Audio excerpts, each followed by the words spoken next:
ይሄ ህዝብን ማጭበርበር ነው። አንሊሚትድ ከሆነ ሰርቪሱ አንሊሚትድ መሆን አለበት። ይሄ እንደ ማጅራት መጪ በጨለማም ይካሄዳል። ህጋዊ ተቋማት ናቸው እነዚህን አገልግሎቶች የሚሰጡት። የጦርነት ዓለም ዋንጫ ይካሄድ ቢባልና ማስተናገድ የሚፈልጉ ሀገራት ፈቃደኝነታቸውን ይግለጹ ቢባል ከሱዳንም ከዩክሬንም ቀድሞ ይሄንን የዓለም የጦርነት ዋንጫን ማስተናገድ የሚፈልገው ሻዕቢያ ነው። ፓርቲኩላርሊ የጊዜያዊ መስተዳድሩ ፕሬዚደንት አቶ ታደሰ ወረደ ነው የዚህ ጦርነት ባለቤት፣ የዚህ ዘመቻ ባለቤት። አት ኤርሊ ስቴጅ ላይ ቢመታቸው ሊጠፉ የሚችሉትን ኃይሎች በትዕግስት ስም አሳድጎ በትዕግስት ስም አሰልጥኖና አስታጥቆ ከዛ በኋላ ነው እርምጃ መውሰድ የሚጀምረው። ተኩስና መሳሪያ ለማወዛወዝ ቃታ የሚስብበት ጣት እንጂ ጭንቅላት አይፈልግም። ስጉኖ ጌታዬ ፈሪኖ ጌታዬ በአሽከሮቹ በኩል ይልክና አፉን ከአድማጮቹ ተርታ ያሳምራል ሰልፉን። ህዝብ ደግሞ እያስጠለላቸው እየከለላቸው ቀለብ እየሰፈረላቸው ያሉ ታጣቂዎችን በራሱ ኪስ ውስጥ እባብ ለመደ ተብሎ በኪስ አያዝም እንደሚባለው በራሱ ኪስ ውስጥ እያሳደጋቸው እያበላ እያጠጣቸው እንዳሉ እባቦች ማየት አለበት። እነዚህ እባቦች ትልቅ ህልማቸው ሻዕቢያን ተሸክሞ አዲስ አበባ ማምጣት ነው።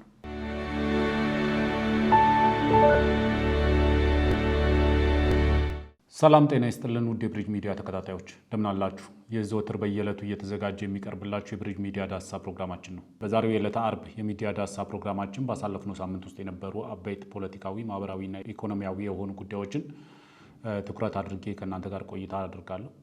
እንደተለመደው የመጀመሪያው የቆይታችን ክፍል የሚሆነው ከውድ ተመልካቾቻችን የተላለፉልን መልእክቶች፣ ጥቆማዎች አሉ። እነሱን በተወሰነ ደረጃ ከኮሜንት ቦክስ ውስጥ እናነባለን። በመቀጠል ደግሞ አበይት የሆኑ ፖለቲካዊ የሆኑ በሀገራችን የፖለቲካ ማህበራዊና ኢኮኖሚያዊ ጉዳዮች ላይ ወሳኝ የሆኑ የፖለቲካ ነጥቦችን አንስተን ከእናንተ ጋር ቆይታ አደርጋለሁ። በሚኖረን ቆይታ እንደተለመደው ሀሳብ አስተያየታችሁን ኮመንት ቦክስ ውስጥ፣ ጥያቄም ካላችሁ እዛው ኮመንት ቦክስ ውስጥ አስቀምጡልን። አንብበን ምላሽ የሚያስፈልጋቸውን ምላሽ በፕሮግራም ማየት የሚገባንም በፕሮግራም እንመለከታቸዋለን። ለሚመለከታቸው አካላት መድረስ አለባቸው ብለን የምናምናቸውን ጥያቄዎች ደግሞ በቀጥታ በእናንተ በኩልም በሚዲያችን በኩልም እንዲሁም ደግሞ የስራ ኃላፊዎቹን በምናገኝባቸው አጋጣሚዎች ሁሉ መልእክቶቻችን ለማድረስ እንሞክራለን።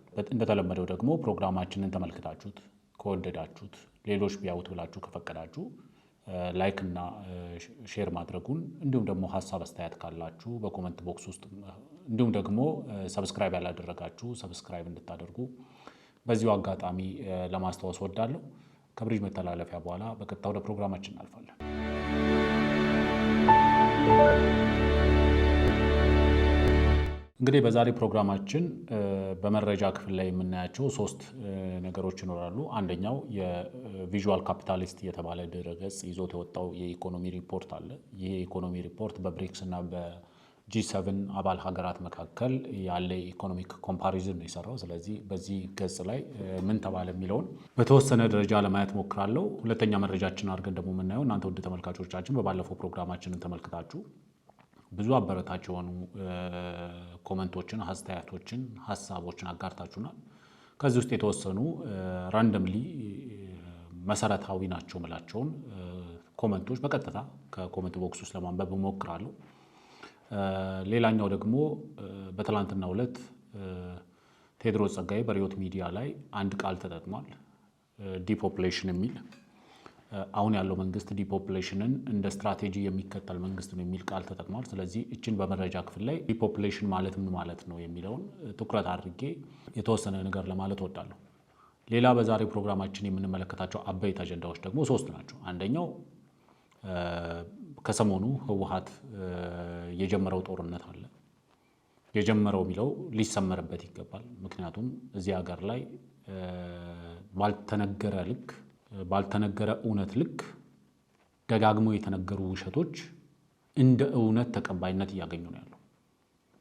ስለዚህ ህወሓት በትግራይ ክልል ውስጥ ሲያደርገው የነበረው ወታደራዊ እንቅስቃሴ በትግራይ ክልል ውስጥ ሲያደርግ በነበረው ወታደራዊ እንቅስቃሴ ሳይገደብ አሁን በይፋ ወደ አፋር ክልል ወረራ ፈጽሟል። በአፋር ክልል ላይ ወረራ ፈጽሟል። ስለዚህ ይሄ ወረራ እኛ ስለ ኢንሲደንት አልናወራም። በተቻለ መጠን ምናወራው ምን አይነት ይሄ እንቅስቃሴ ምን አይነት ስትራቴጂ፣ ምን አይነት ተልእኮ፣ ምን አይነት ሚሽን ይዞ ነው እየተደረገ ያለው የሚለው ነው የምናየው።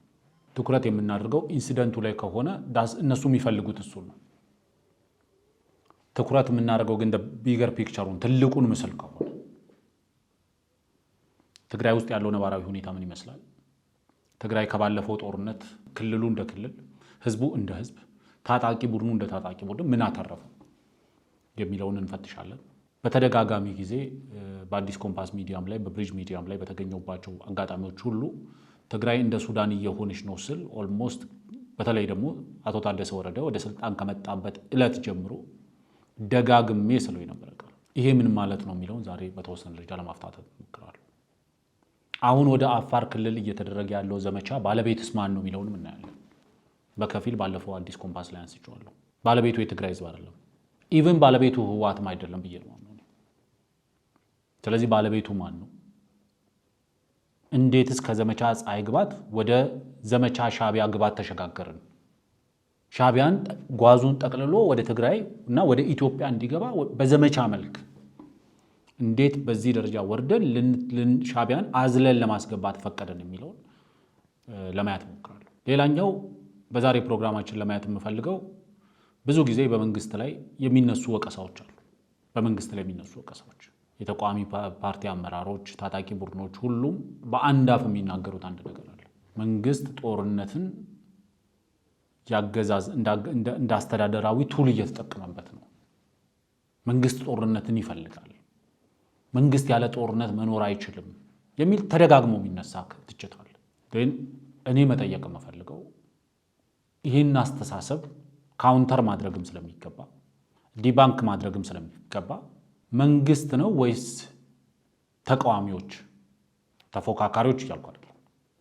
ተፎካካሪዎች አሉ በሀገራችን ውስጥ በፖለቲካዊ መንገድ በሰላማዊ መንገድ ሀሳብ አስተያየታቸውን ትችቶቻቸውን እያቀረቡ መንግስትን እየተፎካከሩ በሰላማዊና ህጋዊ በሆነ ምርጫ ተሳትፈው አቅም ካገኙ ከተመረጡ መንግስት መሆን የሚችሉ ተፎካካሪ ፓርቲዎች አሉ። ስለ እነሱ አይደለም እያወራሁ፣ ስለ ተቃዋሚዎች፣ ስለ መንግስት ብቻ አይደለም፣ ስለ ሀገር ተቃዋሚዎች፣ ስለ ሀገር ብሔራዊ ጥቅም ተቃዋሚዎች። ስለዚህ መንግስት ነው ወይስ እነዚህ ተቃዋሚዎች ናቸው ያለ ጦርነት መኖር የማይችሉት? መንግስት ጦርነትን ያለ ጦርነት መኖር አይችልም፣ መንግስት ጦርነትን ይፈልጋል ሲባል ለምን ይፈልገዋል? ይህንን እንጠይቃለን። ዛሬ በደንብ አድርጌ ለማብራራት እሞክራለሁ። በሶስተኝነት ደግሞ የምንመለከተው ዛሬ ብዙ ጊዜ ሁላችንም እኔንም ጨምሮ እየተነሳን መንግስት የሰብአዊ መብቶችን በተመለከተ ያለማድረግና የመከላከል ኃላፊነቶች አሉበት እንላለን። ደጋግመን ስንለው የመንግስት ትንሹ ኃላፊነቱ የዜጎችን በሰላም ወጥቶ መግባት ማረጋገጥ ነው። የዜጎችን ደህንነት መጠበቅ ነው። ዳስ ፕራይመሪ የመንግስት አስፈላጊነት የመጀመሪያው የሚመነጨው የዜጎችን ሰላምና ደህንነት ማስጠበቅ ነው እንላለን። አዎ ይሄ እውነት ነው። መንግስት ሰብአዊ መብቶችን በተመለከተ ካለማድረግ እስከ መከላከል ድረስ የተዘረጋ ኃላፊነት አለበት። አዎ ይሄ ልክ ነው። ለዚህ ነው ለመንግስት ሞኖፖሊ ኦቨር ቫዮለንስ ወይም ደግሞ በብቸኝነት ኃይልን የመጠቀም ስልጣን ለመንግስት ብቻ ተነጥሎ የተሰጠው። ግን የሀገራችንን ሎ ኢንፎርስመንት አቅም፣ ውግንና፣ ፍላጎት የተለያዩ ነገሮችን አንስተን እንደ መነሻ የክቡር ጠቅላይ ሚኒስትር ዶክተር አብይ አህመድን ወደ ስልጣን መምጣት በኋላ እና ከዛ በፊት የነበረው ሎ ኢንፎርስመንታችን ምን ይመስል ነበር? አቅሙ ምን ይመስል ነበር? እውነት ኢትዮጵያ ውስጥ ያለው መንግስት በዛን ወቅትም ሆነ አሁን እስካለንበት ጊዜ ድረስ በሀገር ውስጥ የሚገኙ ታጣቂ ቡድኖች በ130 ሚሊዮን ህዝብ ውስጥ መሽገው 130 ሚሊዮን ህዝብን ታርጌት አድርገው የሚያደርጉትን እንቅስቃሴ በብቸኝነት እጁ ላይ ባለው ሎ ኢንፎርስመንት ብቻ ካውንተር ማድረግ ይችላል ወይ? መቀልበስ ይችላል ወይ? መከላከል ይችላል ወይ? ምክንያቱም አለማድረግ በራሱ ይችላል። የሰብአዊ መብት ጥሰትን አለማድረግ በህዝብ ላይ በንጹሃን ላይ አለማድረግ ይቻላል። ግን ታጣቂዎች በበረሃም በጫካም ያሉ ታጣቂዎች ግን ባሉበት እንደ አሸን በፈሉበት በህዝብ ውስጥ በመሸጉበት የመሸጉበትን ህዝብ ታርጌት ባደረጉበት ሁኔታ ላይ መንግስት እያንዳንዷ ኮርነር ላይ ያለችን የህዝብ ሀብት እያንዳንዱ ኮርነር ላይ ያለን ህዝብ በቡድንም ሆነ በተናጠል ደረጃ ማስጠበቅ የሚችልበት የሎ ኢንፎርስመንት አቅም አለ ወይ? እሱንም እንፈትሻለን። ህዝብስ በዚህ ውስጥ ድርሻ የለውም ወይ የሚለውንም እሱንም እናነሳለን። ስለዚህ ዛሬ በእነዚህ ጠቅለል ባሉ ጉዳዮች ላይ ነው ሐሳብ አስተያየት ለመስጠት የምሞክረው። እንደተለመደው እንግዲህ ፕሮግራማችንን ቅድም እንዳልኩት ከወደዳችሁት ቢጋራ ብላችሁ ካሰባችሁ ላይክ እና ሼር እንዲሁም ደግሞ ሰብስክራይብ ማድረግንም ማስደረግንም በዚህ መልኩ ሚዲያችንን መደገፍ ስለሚቻል ሰብስክራይብ በማድረግ ሚዲያችንን እንድትደግፉ ሌሎችም ሰብስክራይብ እንዲያደርጉ በመንገር በማስተዋወቅ ሚዲያችንን እንድትደግፉና የሚዲያችን የጀርባ አጥንት እንድትሆኑ በዚሁ አካባቢ ጥሪ ያቀርባለሁ። ከብሪጅ መተላለፊያ በኋላ በቀጥታ ወደ ፕሮግራማችን አልፋለሁ። እንግዲህ በመጀመሪያ የመረጃ ክፍላችን ላይ ማየት የምፈልገው በባለፈው ባስተላለፍነው ፕሮግራም ላይ ብዙ ኮንስትራክቲቭ የሆኑ ዲስትራክቲቭ የለም አይደለም፣ ዲስትራክቲቮችንም በተቻለ መጠን ላለማጥፋት እንሞክራለን። ምክንያቱም እናንተ ኮንስትራክቲቭ ኮመንት የምታደርጉ ሰዎች ራሳችሁን ኢንጌጅ አድርጋችሁ ሚዲያውን መከላከል ትችላላችሁ ብለን ስለምናስብ፣ ምክንያቱም ተደጋጋሚ ጊዜ ሪፖርት የሚደረግ ሚዲያ ነው። በተደጋጋሚ ጊዜ ቪዲዮዎች የሚነሱብን ሚዲያ ነው። በተደጋጋሚ ጊዜ ሻዶ የሚደረግ ሚዲያ ነው። ብዙ ጫናዎች ያለበት ሚዲያ ነው። ግን በአንድ ነገር እናምናለን። ወጥተን ሚዲያችን ብሎክ ሪፖርት እየተደረገብን ነው፣ ጫና እየተደረገብን ነው፣ ሻዶ እየተደረገ ነው፣ ብዙ ጫናዎች እየተደረጉብን ነው፣ ቪዲዮዎች እየጠፉብን ነው ብለን ለእናንተ ኮምፕሌን የማናደርግበት ኦር ዋይን የማናደርግበት ምክንያት በብሪጅ ሚዲያ ተመልካቾች የምተማመነው አንድ ነገር ሁላችሁም እያንዳንዱ ዲስትራክቲቭ የሆነ ኮመንት ባለበት ስር ሁሉ እየመጣችሁ ያን ኮመንት በደንብ አድርጋችሁ ሪስፖንድ ስለምታደርጉት፣ አድሬስ ስለምታደርጉት፣ ዲባንክ ስለምታደርጉት፣ እኛ ሳናጠፋው ባለቤቶቹ እንዲያጠፉት ስለምታደርጉ። ስለዚህ በተቻለ መጠን አንዳንድ ወዳጆቼ ይነግሩኛል፣ አንዳንድ ፐርሰናል የሆኑ ኮመንቶችን ለምን አታጠፋቸውም? ኢንሰልቲንግ የሆኑ ኮመንቶችን ለምን አታጠፋቸውም? ዲስትራክቲቭ የሆኑ ኮመንቶችን ለምን አትደልቷቸውም? አስ ሚዲያ እኔም እንደ ግለሰብም ሆነ ተቋማችን እንደ ሚዲያ ተቋማችንም እንደዚያን ነገር ማድረግ አንፈልግም። ኮንስትራክቲቭ የሆነ መሰረት ያላቸው ኮንስትራክቲቭ የሆኑ ማለት በጎ ብቻ የሚያወሩ አይደል። ለእኔ ኮንስትራክቲቭ የሆነ ማለት በበቂ ማስረጃ የሚቀርብ አሊጌሽንም ጭምር ክስም ውንጀላም ጭምር ኮንስትራክቲቭ ነው ለእኔ። ስለዚህ ኮንስትራክቲቭ የሆኑ ኮመንቶችን ለእናንተ በጥያቄ መልክ የቀረቡትን ጥያቄዎችን በመመለስ መልክ በሐሳብ አስተያየት መልክ የቀረቡትን ሚዲያችንን በማጠናከሪያ ቱልነት እንጠቀማለን። በመልእክትነት የመጡትን ደግሞ ለሚመለከታቸው አካላት እናደርሳለን። በእርግጠኝነት እዚህ ላይ እርግጠኛ መሆን ትችላላችሁ። ለሚመለከታቸው አካላት እናደርሳለን። ለምሳሌ በባለፈው ለሚዲያችን በመቶዎች የሚቆጠሩ እናቶች የመኖሪያ አካባቢያቸውን በተመለከተ የጻፉልን ደብዳቤ ነበር። ደብዳቤው ለሚመለከታቸውም ደርሷል። በሚዲያችንም በቀጥታ ተላልፏል። ምን እያደረጉ ነው? ከዚህ በኋላ አልሰማንም ማለት አይችሉም። ችግሩን ለመፍታት እየሰሩ ነው። አዎ እየሰሩ ነው። ችግሩ እስካሁን አለ ወይ? አለ። አሁን ሁኔታዎች በፈቀዱ ቁጥር ሚዲያችን ወጥተን ያንን ፕሮግራም ቀርጸን እናመጣለን። ዜጎች በምን አይነት ሁኔታ ውስጥ እየኖሩ እንዳሉ በመሃል አዲስ አበባ ዜጎች እንቅልፍ አጥተው ተገቢ ያልሆነ ተግባር በቪሌጁ ወይም ደግሞ በኔበርሁድ ውስጥ እየተካሄደ ከፍተኛ ጫጫታ ያለው የዜጎችን ወጥቶ መግባት አደጋ ላይ የሚጥል የዜጎችን በሰላማዊ አካባቢ የመኖር መብትን አደጋ ላይ በሚጥል ደረጃም ቢሆን በእንደዚህ አይነት ሁኔታ ውስጥ በመሃል አዲስ አበባ ዜጎቻችን እየኖሩ እንደሆነ በምስልም ማምጣት እንችላለን። ግን የአዲስ አበባ ከተማ አስተዳደር ያንን መረጃ ካወጣንበት ጊዜ ጀምሮ አንዳንድ የማስተካከያ እርምጃዎች ለመውሰድ እየጀመረን ስፔሲፊካሊ እዛ ቦታ ላይ ሳይሆን በጠቅላላ ምክንያቱም የኛ ፕሮግራም ዋናው ዓላማ እሱ ነው። አንድ ቦታ ላይ የተፈጸመ ድርጊትን አምጥተን ሚዲያ ላይ የምናወራው አንድ ወረዳ ላይ፣ አንድ ቀበሌ ላይ፣ አንድ ቪሌጅ ኦር ኔበርሁድ ላይ ሊሆን ይችላል ያ ኢንሲደንት የተፈጠረው። ጉዳዩ ለሚመለከታቸው አካላት ስናደርስ ግን የምንናገረው ችግሩ በሀገር አቀፍ ደረጃ እንዲታይ ነው። ይሄ ሳምፕል ነው ብለን ነው የምንናገረው። እንደነዛ እናቶች በመቶ ሺዎች፣ በ10 ሺዎች፣ በሚሊዮኖች የሚቆጠሩ ዜጎች በእንደዚህ አይነት ሁኔታ ይኖራሉ ነው እያልን ያለው።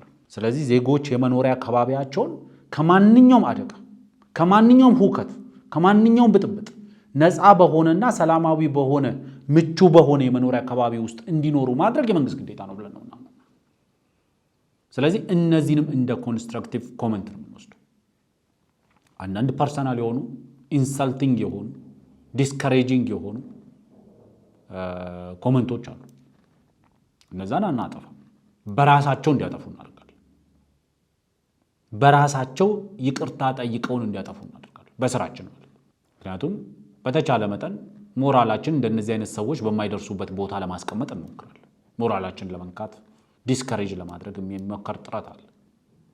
በቀጥታ በኮመንት ቦክስ ውስጥ በተለያየ መንገድ በእጅ ስልካችን፣ በቴክስት፣ በመደወል በተለያየ መንገድ ጫና ለመፍጠር የሚደረግ ጥረት ሊኖር ይችላል። እሱ ብዙም የሚያዋጣ አይደለም። ምክንያቱም ተደጋጋሚ የተሰራ ነው፣ ብዙም አላዋጣም እሱ። ስለዚህ ኮንስትራክቲቭ የሆነ ኮመንት ብለን የምንወስደው በበቂ ደረጃ የሚቀርብ በበቂ ሰፖርቲቭ ዶክመንት ሊቀርቡ የሚችሉ ወቀሳዎችን፣ ጥቆማዎችን፣ ቅሬታዎችን እናስተናግዳለን። ስለዚህ ዛሬም በተወሰነ 1 2 3 ኮመንቶችን በባለፈው ከተሰጡት ውስጥ ለማቅረብ እሞክራለሁ። እንግዲህ ሞገስ ገብረየስ የተባለ አዲስ ገቢ ነኝ፣ ከተከታዮች ጥቆማ አግኝቼ ነው የመጣሁት። ወርቅ ስራ እንደምትሰሩ አውቃለሁና በርቱ ብሎናል። እሱን ማመስገን ይገባል። በርታ፣ ጥሩ ስራ እየሰራችሁ ነው። ፕሮጀክት እናስመርቃለን፣ ወደዱም ጠሉም ፕሮጀክቶችን እናስመርቃለን። እኛ ትክክለኛ ሀዲድ ላይ ነን የሚል ኮመንት አንብቤያለሁ። እንዲሁም ደግሞ አንዲት ጥሩነሽ በላቸው የተባለች የሚዲያችን ተከታታይ አመሰግናለሁ ወንድሜ፣ መተንፈስ የሚያስችል እድል ስለሰጠህን። ግብር መሰብሰብ ላይ በጣም ትልቅ ክፍተት አለ። ከዋናው ነው እንድንከፍል የምንጠየቀው። ከእጅ ወደ አፍ ከሆነ ነገር በተለይም አረጋውያን ቀዳዳቸውን ለመድፈን ብለው ዕቃ ቤታቸውን አከራይተው ከሚያገኟት እንዲከፍሉ ይገደዳሉ። አሁን ደግሞ ጤና መድህን ላይ ስንት ተከራይ ያላችሁ ብለው በመዞር ጠይቀው በዚያ በኩል ክፈሉ እያሉ ነው። አከራይ ተከራይ ላይም ከፍለን የምንገዛው ዕቃ ላይ በሙሉ ግብር ከፍለን እንደገና ጤና መድህን ላይም ይህ ድሃ ህዝብ ስንቱን ይችላል? የኑሮ ውድነቱ ራሱን አላውን አዙሮታል። መንግስት በጤና መድን ለህዝብ ማዘጋጀቱ ጥሩ ሆኖ ሳለ አሁን የመጣብን ነገር ግን ማጣጣት ይመስላል። እዚያ ላይም ቢሆን ከነማ ውስጥ የሚሰሩ ሰራተኞች መድኃኒት መስጠት አይወዱም። ግልምጫቸው ሰበብ ፈልገው የለም መከልከላቸው አያደርስ ነው። ሌላው ተከራዩን ያጠገበ መንገድ አከራዩን ያስጠቃ ነው። መንግስት በአካባቢው የወሰነው ግብር አለ። ከተከራዩ በዚህ መጠን ይቀበላል። ተከራዩ ደግሞ በዚያ መጠን አይከፍልም። ስለዚህ አከራይ ያልተቀበለውን እንዲከፍል ይገደዳል። እውነተኛ ነገር ነው የምነግርህ፣ ከፈለክ በዚህ ስልክ ደውልልኝና እናገራለሁ ብላ ስልኳን አስቀምጣለች። ሌላው ችግር ወረዳ ላይ የተቀመጡ ግብር ሰብሳቢዎች እኛን እያስጨነቁን በትክክል እንኳን ሳያስተናግዱን ይሸለሙበታል። መንግስት በወረዳ ደረጃ መኪና እንደሚሸልማቸው መረጃው አለኝ። ይህ ተገቢ ነው? ንጉሱ ሰለሞን ግብር ህዝቡ ላይ ጭኖ መንግስቱ ለሁለት ተከፈለ ይላል። ስለዚህ የዶክተር አብይ መንግስት አሁን ላይ ህዝብን እያማረረ ነው። ጥሩ አይደለም፣ መልእክቴን አድርሱልኝ ትላለች እንግዲህ ተከታታያችን። እንዲሁ ተመሳሳይ የሆኑ የማበረታቻ ኮመንቶችም አሉ።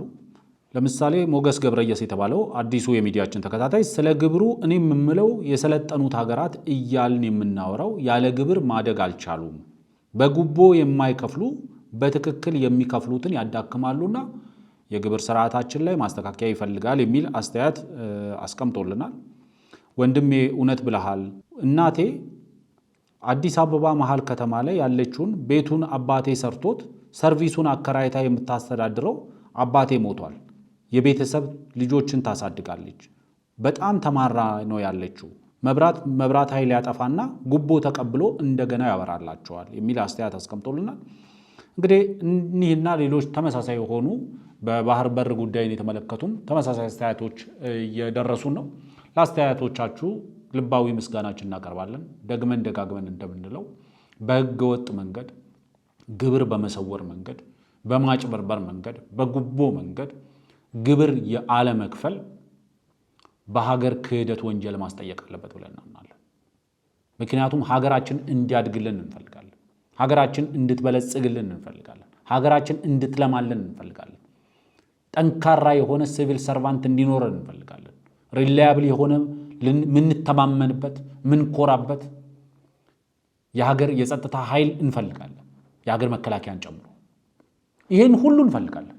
ለልጆቻችን ምቹ የሆነ ትምህርት ቤቶችን እንፈልጋለን። ለራሳችን ምቹ የሆነ መታከሚያ ቦታዎችን እንፈልጋለን። የሕክምና አገልግሎት እንፈልጋለን። ምቹ መንገድ እንፈልጋለን። የዘመነ ግብርና እንዲኖረን እንፈልጋለን። ይሄ ሁሉ ፍላጎቶች ያለ ግብር አይሳኩም። ስለዚህ ማንኛውም ሰው በግብር ውስጥ መሰወር ማጭበርበር የሚባሉ ነገሮች ማድረግ ደግሞ የምንችላቸው ነገሮች አሉ። ሀገራችን በቂ ግብር እንድትሰበስብ በእያንዳንዱ በምንፈጽማቸው ግብይቶች ላይ ደረሰኝ ስጡኝ ማለት መልመድ አለብን። ደረሰኝ መጠየቅ አለብን። ደረሰኝ ስጡኝ። ደረሰኝ እኛ ስንቀበል ሀገር ግብር እንድታገኝ እናግዛለን። ተገቢ ግብር እንዲከፈል እናደርጋለን። ተቋማትም ይህንን ማበረታታት አለባቸው። እኛ ከከፈልናችሁ ደሞዝ ውስጥ ምን ያህሉን በደረሰኝ ግዢ ፈጽማችሁ ሀገር ግብር እንድታገኝ አደረጋችሁ ብለን ኢንሴንቲቫይዝ ማድረግ አለበት። ተቋሞችም ጭምር የመንግስት ተቋሞችም ይህን ኢኒሼቲቭ ወስዳችሁ መስራት አለባችሁ። ባለፈው አንድ ተመክሮ አጋርቻችሁ ነበር። በአንድ የፌዴራል ገቢዎች ቅርንጫፍ መስሪያ ቤት ቆይታ አድርጌ ነበር እና ኤቭሪዌር ስትገባ ፊት ለፊት ላይ የምታየው ወይም ከጀርባቸው ወይ ፊት ለፊት ላይ ተጽፎ የምታየው አንድ ነገር አለ። ይህን ያህል ግብር በመክፈሌ እኮራለሁ ይላል። ደን ለዛ ቅርንጫፍ ስራ አስኪያጅ የጠየቁት ነገር ለምን ትኮራለህ? ምክንያቱም ደሞዝ ስለሆነ ተቆርጦ ነው የሚሰጥህ። መኩራት ያለበት አንተ በራስህ ተነሳሽነት ይሄ ለኔ የሚገባው ነው፣ ይሄ ደግሞ ለሀገሬ የሚገባት ነው ብለህ አካፍለህ መስጠት ነው። ስትሰጥ ነው ደሞዙ እንደ ግሮስ ተሰጥቶ ምን ያህሎቻችን ራሳችን እስቲ እንጠይቅ። ምን ያህሎቻችን በግሮስ ከወሰር ነው ደሞዝ ላይ ግሮስ ተሰጥቶ ሂዱና ግብርን ክፈሉ ብንባል ምን ያህሎቻችን በፈቃደኝነት ሄደን ያገኘውት ደሞዝ ይሄን ያህል ነው፣ ከዚህ ደሞዝ ላይ ደግሞ የእናንተ ድርሻ ይሄ ነው ብለን ምን ያህሎቻችን እንከፍላለን? በዚህ ነው መኩራት ያለብን።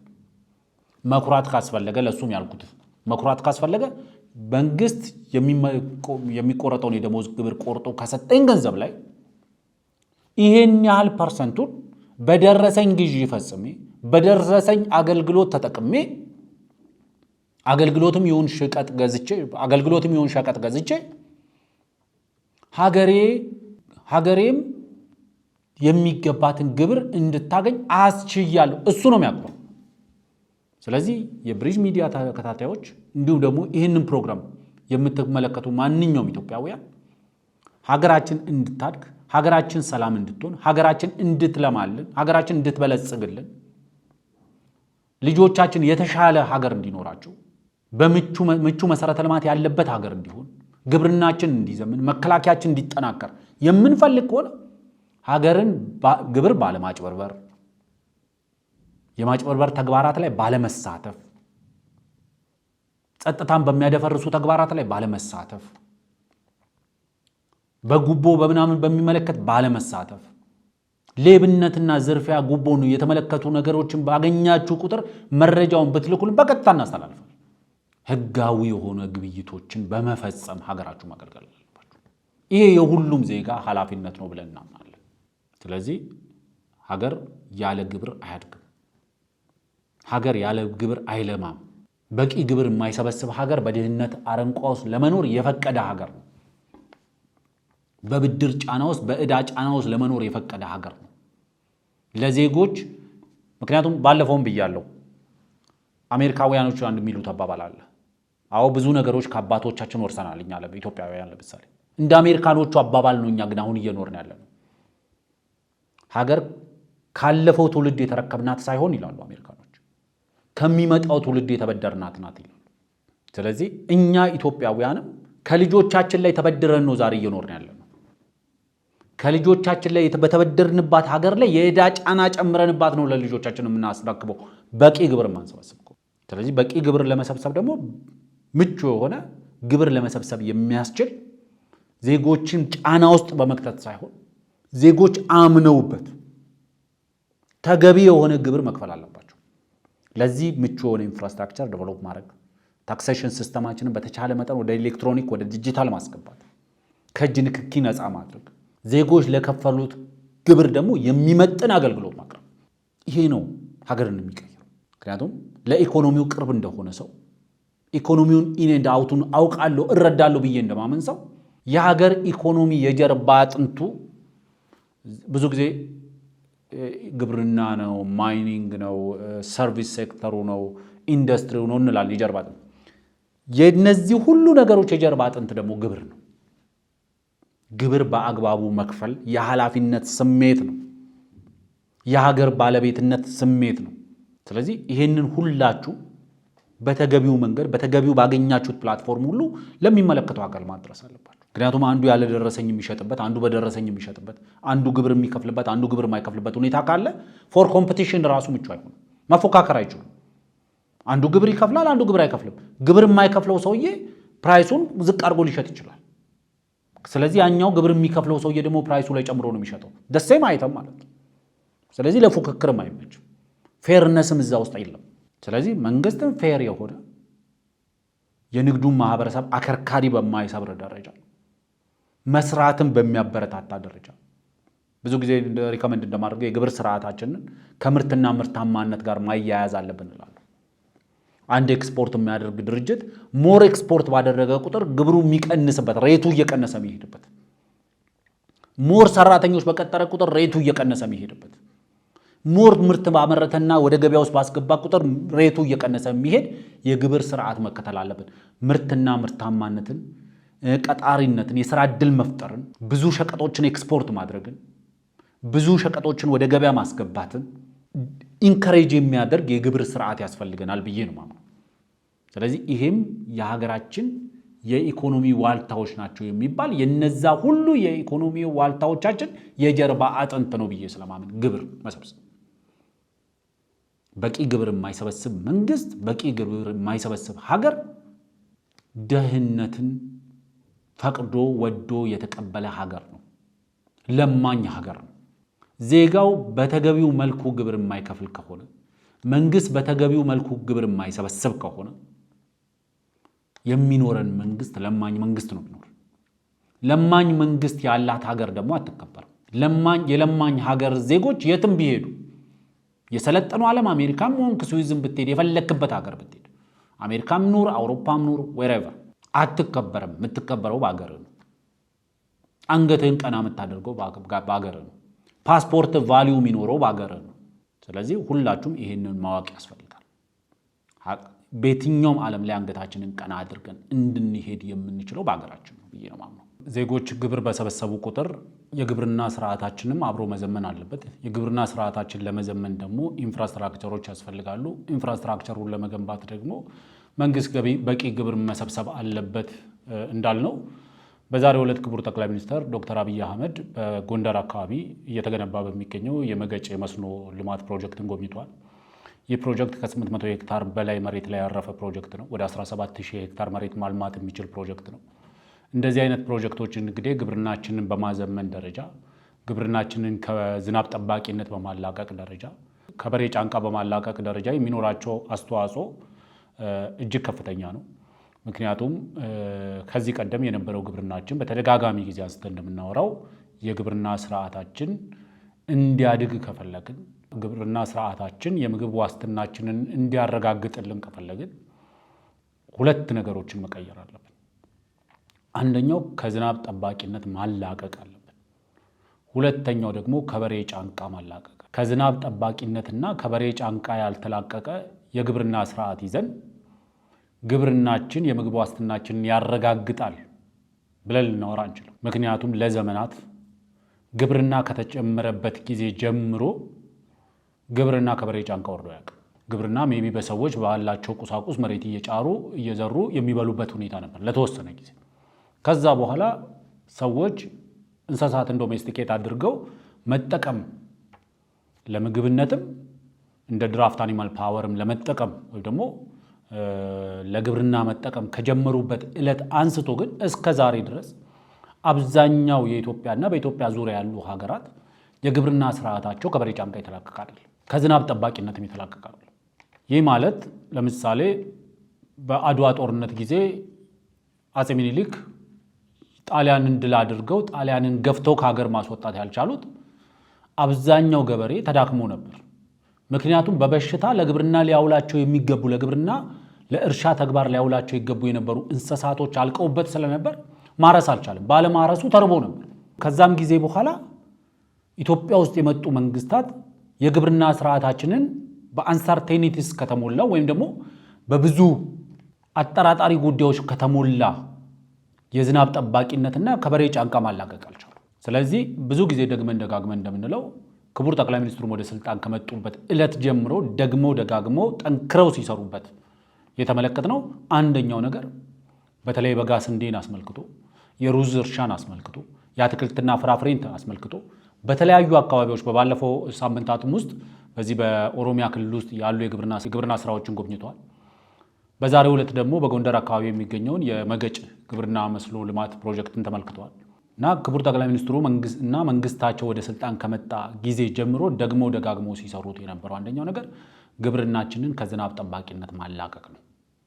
ኢትዮጵያ የብዙ ወንዞች ሀገር ነች፣ ኢትዮጵያ የብዙ ተፈጥሮ ሀብቶች ሀገር ነች፣ ኢትዮጵያ የእንትን ሀገር ነች እየተባለ ለረጅም ጊዜ እነዚህን ሀብቶቿን የማትጠቀም ባለመጠቀሟ ሀብቶቹ አለኝ እያለች የምትኮራ ሀገር ነበረች። ስለዚህ የመጀመሪያ የኢትዮጵያ መንግስት ትልቁ አሁን እየሰራበት ያለው የተፈጥሮ ሀብቷን በአግባቡ የምትጠቀም ኢትዮጵያን መፍጠር ላይ ነው ትኩረት አድርጎ እየሰራ። ስለዚህ አንደኛው የተፈጥሮ ሀብታችን ተፈጥሮ ከቸረችን በረከቶች አንደኛው ወንዞቻችን ናቸው። እነዚህ ወንዞቻችንን ተጠቅመን ግብርናችንን ከዝናብ ጠባቂነት ማላቀቅ ያስፈልጋል። ስለዚህ የመገጭ የመስኖ ልማት ፕሮጀክት በ800 ሄክታር ላይ ያረፈ እጅግ ግዙፍ የሆነ ፕሮጀክት ነው። ወደ 17000 ሄክታር መሬትን ሊያለማ የሚችል ፕሮጀክት ነው። 17000 ሄክታር ማለት አንድ ሄክታር ለአንድ ቤተሰብ እንኳን ብለን ብናስብ በአማራ ክልል ዋን ፋሚሊ ሃውስሆልድ ሳይዙን እንኳን ብንወስድ አራውንድ 5-6 አካባቢ ይሆናል። እንግዲህ በ6 ማባዛት ነው 17000። አንድ ሃውስሆልድ 1 ሄክታር መሬት ኮንትሪቢዩት አድርጓል በዚህ ፕሮጀክት ውስጥ እንኳን ቢባል 17000 ቤተሰቦች እያንዳንዳቸው ሃውስሆልድ ሳይዛቸው 5 ወይም 6 የሆኑ በ5 ብንወስደው 5 ሲባዛ በ17 ይሆናል ማለት ነው። ይህን ያህል ህዝብ ተጠቃሚ የሚያደርግ ነው ዳይሬክት ቤኔፊሻሪ። ሌላ ዳይሬክት ቤኔፊሻሪ አለ። ይህን ምርት ወደ ገበያ ወስዶ ለፋይናል ኮንሱመሮቹ የሚሸጥ ይሄ ሁሉ የኢኮኖሚ ሰንሰለት የኢኮኖሚ ተጠቃሚዎች አሉበት። ስለዚህ እንደዚህ አይነት ፕሮጀክቶች ናቸው ሀገራችንን ሊቀይሩልን የሚችሉት። ግን እንደዚህ አይነት 17000 ሄክታር መሬትን የማልማት የሚችል የመስኖ ፕሮጀክት ስገነባ ከዝናብ ጠባቂነት ብቻ አይደለም የምትላቀቀው፣ ያስገድድሃል ወደ ሜካናይዜሽን እንድትገባ፣ ማሽነሪዎችን ወደ መጠቀም እንድትገባ። እነዚህ ኤሌክትሪክ ኦክስ የሚባሉ አሉ። ሰሜን አውስትራሊያ፣ ካናዳ አካባቢ አንዳንድ ቦታዎች ላይ የምናያቸው እኛ በበሬ እንደምንጠቀመውን አይነት በኤሌክትሪክ የሚሰሩ ባለ 2 ጎማ መደበኛ እርሻ ሊሰሩ የሚችሉ ማሽነሪዎችን ኢንትሮዲውስ ማድረግ። ዴን በማሽነሪ የተደገፈ ግብርና ነው ሜካናይዜሽን የሚባለው። ሜካናይዝድ በሆነ በኮምባይን ሃርቨስተር ሃርቨስት የሚደረግ በትራክተሮች የሚታረስ የመድኃኒት እና የተለያዩ የጸረ አረም ርጭቶች በማሽነሪ የሚካሄድበት ዘመናዊ ግብርና። ዴን ሞደርናይዜሽን ወደ ግብርናው ባስገባ ቁጥር ማክሲመም አውትፑት የማግኘት እድልህ እየጨመረ ይሄዳል። የመሬቱን በአግባቡ የመጠቀም እድል እየጨመረ ይሄዳል። ፐር ሜትር ስኩዌር የምታመርተው ምርት መጠኑ እየጨመረ ይሄዳል። ምርታማነትም እየጨመረ ይሄዳል። ዋይዝ ዩቲላይዜሽን ኦፍ ሪሶርስ ማክሲማይዝ እየሆነ ይሄዳል። ስለዚህ ክቡር ጠቅላይ ሚኒስትሩ በጎንደርና ጎንደር አካባቢ ላይ ከፍተኛ የሆነ የግብርና ልማት ለውጥ ሊያመጣ የሚችለውን የመገጭ መስኖ ልማትን በመጎብኘት ላይ ናቸው። እንግዲህ በዛሬው ዕለት ጎብኝተዋል። በጉብኝታቸው አንድ ያረጋገጡት ነገር በተሳካ ሁኔታ ወንዙን የመቀልበስ ስራ ወይም ደግሞ ሪቨር ዳይቨርዥን ስራው በከፍተኛ ስራ ተጠናቋል። ኦልሬዲ በስኬት ተጠናቋል። ከዚህ በኋላ እንግዲህ የሚቀሩ መጠነኛ የፕሮጀክቱን የማጠናቀቂያ ስራዎች ናቸው። ይህ ፕሮጀክት ሲጠናቀቅ እንግዲህ ክቡር ጠቅላይ ሚኒስትሩ በመልእክታቸው ውስጥ እንዳሉት ከፍተኛ ቁጥር ያለውን ከአካባቢው ህዝብም አልፎ የክልሉን ከክልሉ ህዝብም አልፎ የሀገርን ኢኮኖሚ የሚደግፍ የግብርና ፕሮጀክት ከዛ አካባቢ ይመጣል ተብሎ ተስፋ መደረግ ይችላል። ቅድም በመግቢያ ላይ እንዳነሳሁት ሌላኛው አስተያየት እንደ መረጃ ሰጥቼ ማለፍ የምፈልገው ከዲፖፕሌሽን ጋር ተያይዞ ቴዎድሮስ ጸጋዬ በሪዮት ሚዲያ ላይ ያነሳው ሀሳብ ነው። ግን ዋናው ነገር ወደዚህ ከመግባቴ በፊት ኤዲተራችንም እንደማይቆርጥብኝ ተስፋ የማደርገው ምክንያቱም አሁን ትዝ ስላለኝ ነው። ብዙ ሰዎች በሶሻል ሚዲያ ላይ ሀሳብ አስተያየታችሁን ስትሰጡበትም ሰምቼ ነበር። አንዳንዴ በአጋጣሚ እኛም ደርሶብን ስናየው ይሄ ነገር እውነት እንደሆነ ለማረጋገጥ ይችላል። ማለት መጠየቅ የምፈልገው ሁለቱን የቴሌኮም መስሪያ ቤቶች ነው፣ ሳፋሪ ቴሌኮም እና ኢትዮ ቴሌኮም። ማለት ዜጎች አንሊሚትድ የሆነ ሰርቪስ ሲገዙ ዲዘርቭ የሚያደርጉት አንሊሚትድ ሰርቪስ ነው። አንሊሚትድ ሰርቪስ ብሎ ሸጦ አንሊሚትድ የኢንተርኔት አገልግሎት ብለህ ሸጠ ከዛ የአንድ ሳምንት የገዛ 3-4 ቀን ከተጠቀመ በኋላ በጣም ስሎ የሆነ ሰርቪስ የሚያገኝ ከሆነ የአንድ ቀን የገዛ 5-6 ሰዓት በትክክል የሰራ ኢንተርኔት ከተወሰነ ሰዓታት በኋላ በጣም እየቀነሰ ሄዶ ስሎ የሚሆንበት ሁኔታ የወር የገዛ ደግሞ 20 ቀን ምናምን ከተጠቀመ በኋላ የቀሩትን 10 ቀናት በመከራ የሚያጠናቅቅበት በጣም ስሎ የሆነ በጣም አኖይንግ የሆነ በጣም አብሻቂ የሆነ የኢንተርኔት አቅርቦት የምታቀርቡበት ምክንያት ምንድነው? እውነት አልገባኝም። ይሄ ህዝብን ማጭበርበር ነው። አንሊሚትድ ብሎ የተሸጠ ሰርቪስ እንዴት ሊሚትድስ ይሆናል? በጭምጭምታ የምንሰማቸው ነገሮች አሉ። የወር አንሊሚትድ ፓኬጅ ስትገዛ 100 ጂቢ ነው። ከ100 ጂቢ በላይ ከተጠቀምክ አገልግሎቱ በጣም ስሎ እየሆነ ይሄዳል።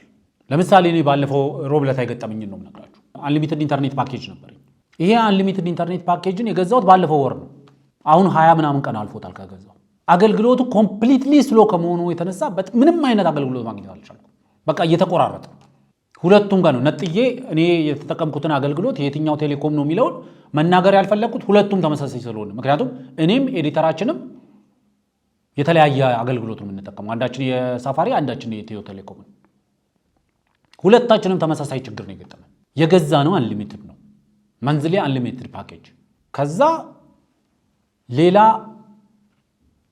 ሌላ ካርድ ገዝተን ሌላ ፓኬጅ ለመግዛት እንኳን አይፈቅድም።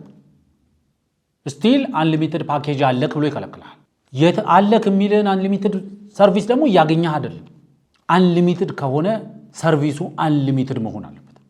አይደለም 100,000 ጂቢ የመጠቀም መብት ሊኖረኝ ይገባል። ሊሚትድ ከሆነ ደግሞ ሊሚትድ ነው ብላችሁ መጻፍ አለባችሁ። ይሄ ህዝብን ማጭበርበር ነው። ማይስተካከል ከሆነ በስም እየጠቀስን እናወራለን። ይሄ ወንጀል ነው። ማጭበርበር ብቻ አይደለም፣ ወንጀል ነው። አንሊሚትድ ሰርቪስ ብሎ ሸጦ ሲደወልላችሁ ሊሚትድ ነው፣ በዚህ ደረጃ የወራዊ ከሆነ በ100 ጂቢ ሊሚት የተደረገ ነው፣ ከዛ በላይ መጠቀም አትችሉም። ከ100 በላይ መጠቀም ካልቻልኩ 100 ብላችሁ ሽጡልኝ። ዳስ ደ ሎጂክ። በቃ ማለት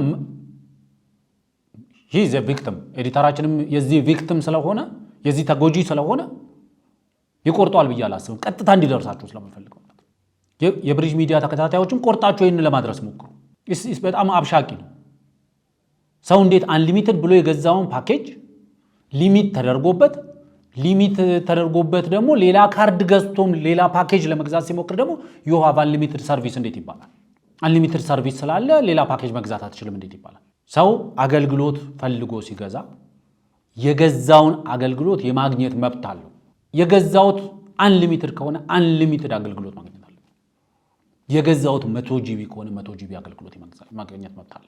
ይሄ ተገቢ አይደለም።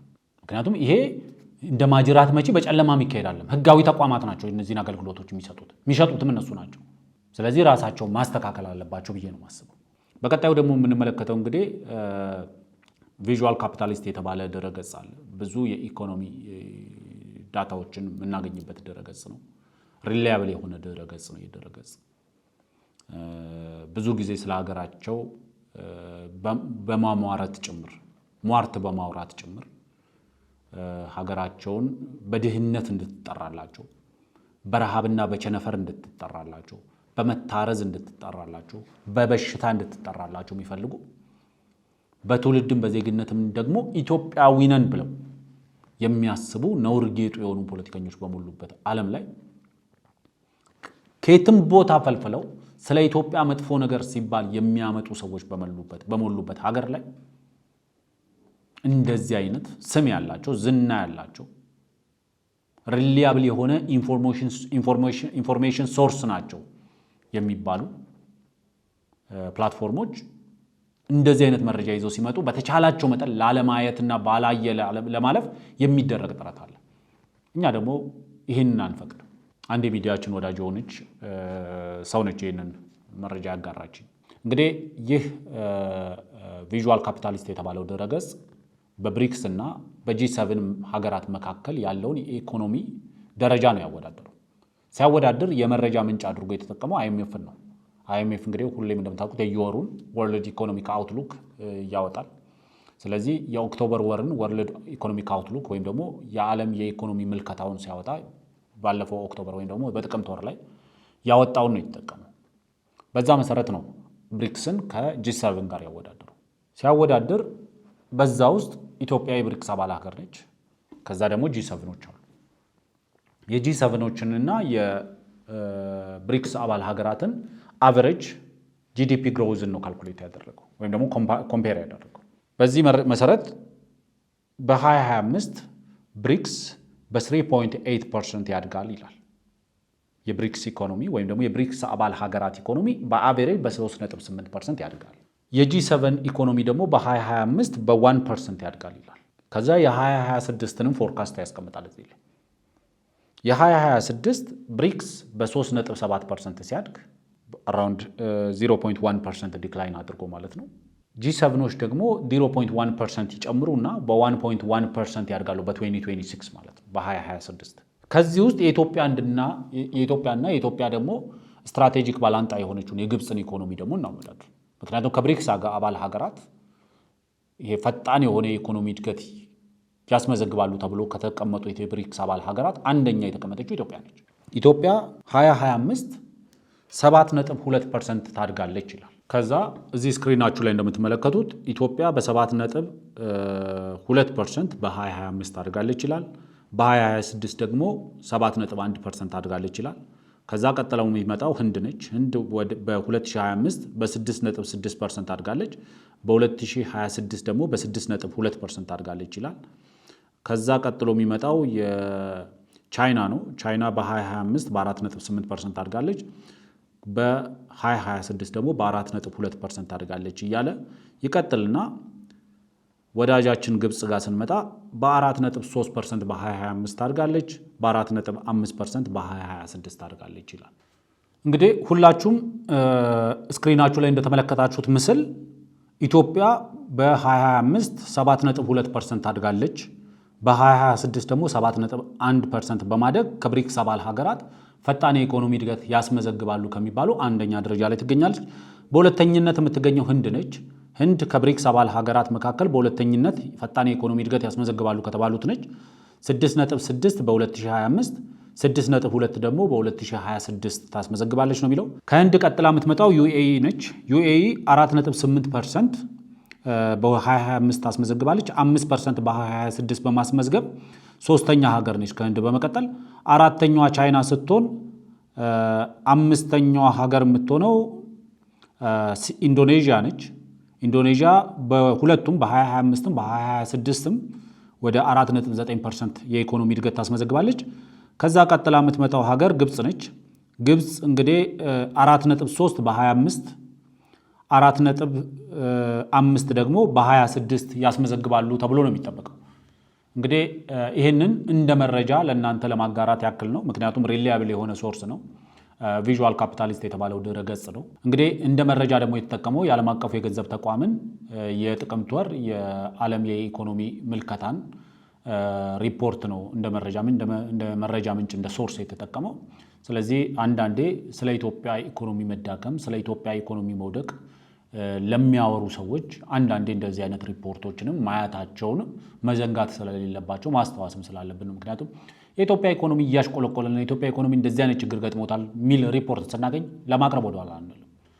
ምክንያቱም ዛሬ ዲስከስ ካደረግነው የሚፈቱ ችግሮች ይኖራሉ ብለን ስለምናስብ ዛሬ ለተመልካቾቻችን ሪሊያብል የሆነ ሶርስ ያለውን መረጃ ማቅረብ ግዴታችንም ነው ብለን ስለምናምን፣ ይሄ ማለት ግን ኢኮኖሚያችን በሚገባው ልክ የህዝብ ተጠቃሚነትን ባረጋገጠ ሁኔታ፣ የዜጎቻችን የስራ አጥነት ችግር በፈታ ሁኔታ፣ የኑሮ ውድነቱን ሙሉ ለሙሉ በቀነሰ ሁኔታ ወይም ደግሞ በሁሉ ነገር የሰመረለት የኢኮኖሚ ጉዞ ላይ ነን ግን ማለት አይደለም። ለምሳሌ የጂ7 አባል ሀገራት በ1% ነው እያደጉ ያሉት። በ2025 በ1% ነው ያደጉት በአቨሬጅ። በ2026 ደግሞ በ1.1% ነው ያደጉት። ማለት ከኢትዮጵያ በታች የእድገት ምጣኔ ያላቸው ማለት የኢትዮጵያ ኢኮኖሚ ይበልጣቸዋል ብሎ የሚረዱ ሰዎች አሉ። አይደለም። የኢትዮጵያ ኢኮኖሚ ለማደግ ያለው ኦፖርቹኒቲ በጣም ሰፊ ነው ካለበት ደረጃ አንጻር። በብሪክስ አባል ሀገራት መካከል ተመሳሳይ ነው።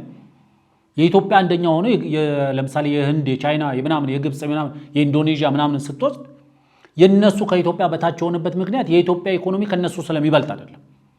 የኢትዮጵያ ኢኮኖሚ በማደግ ባለው ፍጥነት ከነሱ የተሻለ ነው። የማደግ ያለው አክሰስ፣ ለማደግ ያለው እድል፣ እምቅ አቅም፣ ፍላጎት ምናምን ተደምረው ኢኮኖሚው ከዚህ በላይ ሊያድግ ይችላል። እስከ ደብል ዲጂት ሊያድግ የሚችልባቸው እድሎች አሉ ነው ተብሎ የሚታሰበው። አት ኤርሊ ስቴጅ ኦፍ ግሮዝ ፈጣን የኢኮኖሚ እድገት እያስመዘገብክ ትሄዳለህ። ማቹሪቲ ላይ ደግሞ እየደረስክ ስትመጣ ስሎው እያደረገ ይመጣል። ምክንያቱም ኢኮኖሚ ማቹር እያደረገ በሄደ ቁጥር የሀያላኑ ሀገራት ለምሳሌ የቻይናን ኢኮኖሚ ብንወስድ በሁለት ዲጂት ከፍተኛ እድገት እያስመዘገበ የመጣ ኢኮኖሚ ነበር። ወደ ማቹሪቲው ደረጃ እየደረሰ አሁን ወዳለበት የዓለም ተገዳዳሪ የሆነ ልዕለ ኃያል ሀገር ወደ መሆን ደረጃ ላይ ሲመጣ ደግሞ ዲክላይን እያደረገ አሁን ወደ 4.5 4.8 አካባቢ ነው ኢኮኖሚው የሚያድገው። ስለዚህ የኢትዮጵያ ኢኮኖሚ አሁን ከሚያድግበት በተሻለ የማደግ እድል አለው።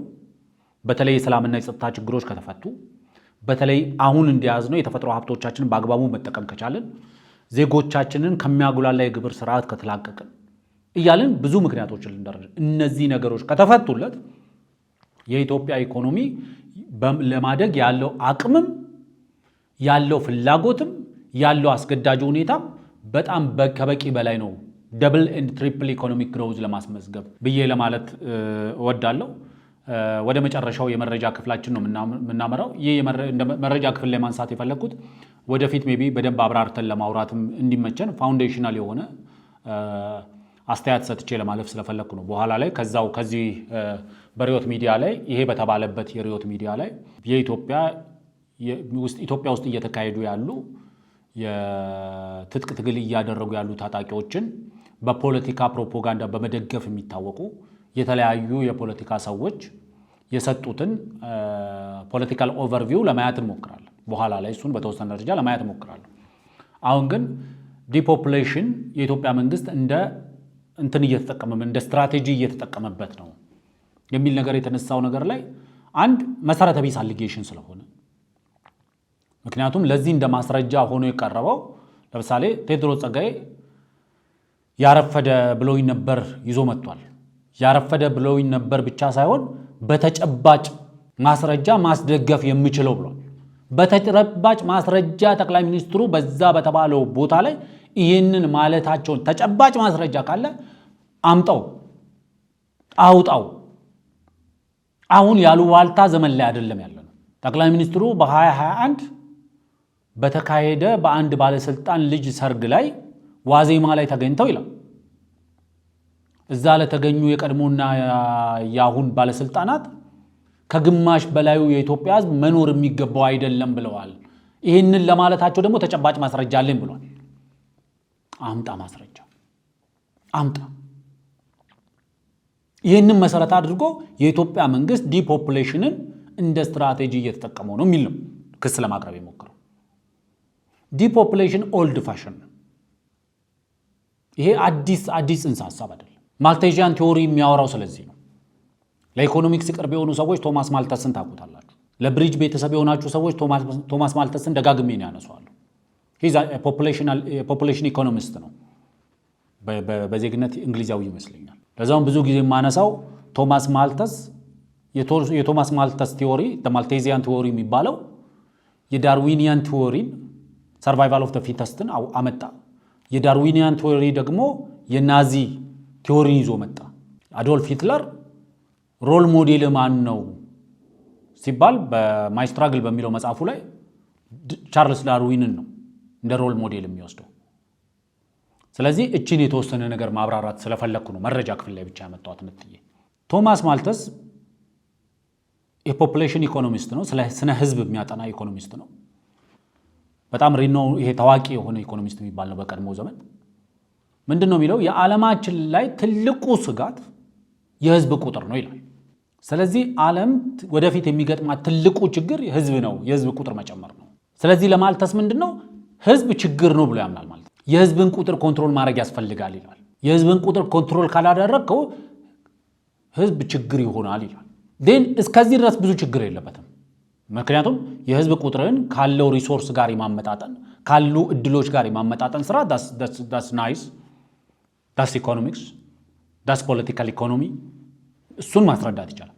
መፍትሄው ግን ይልና ማልተስ በከፍተኛ ችግር ውስጥ ያሉ ዜጎችን ወደ ከፍተኛ ችግር አዘቅት ውስጥ ግፋቸው ይላል መፍትሄው።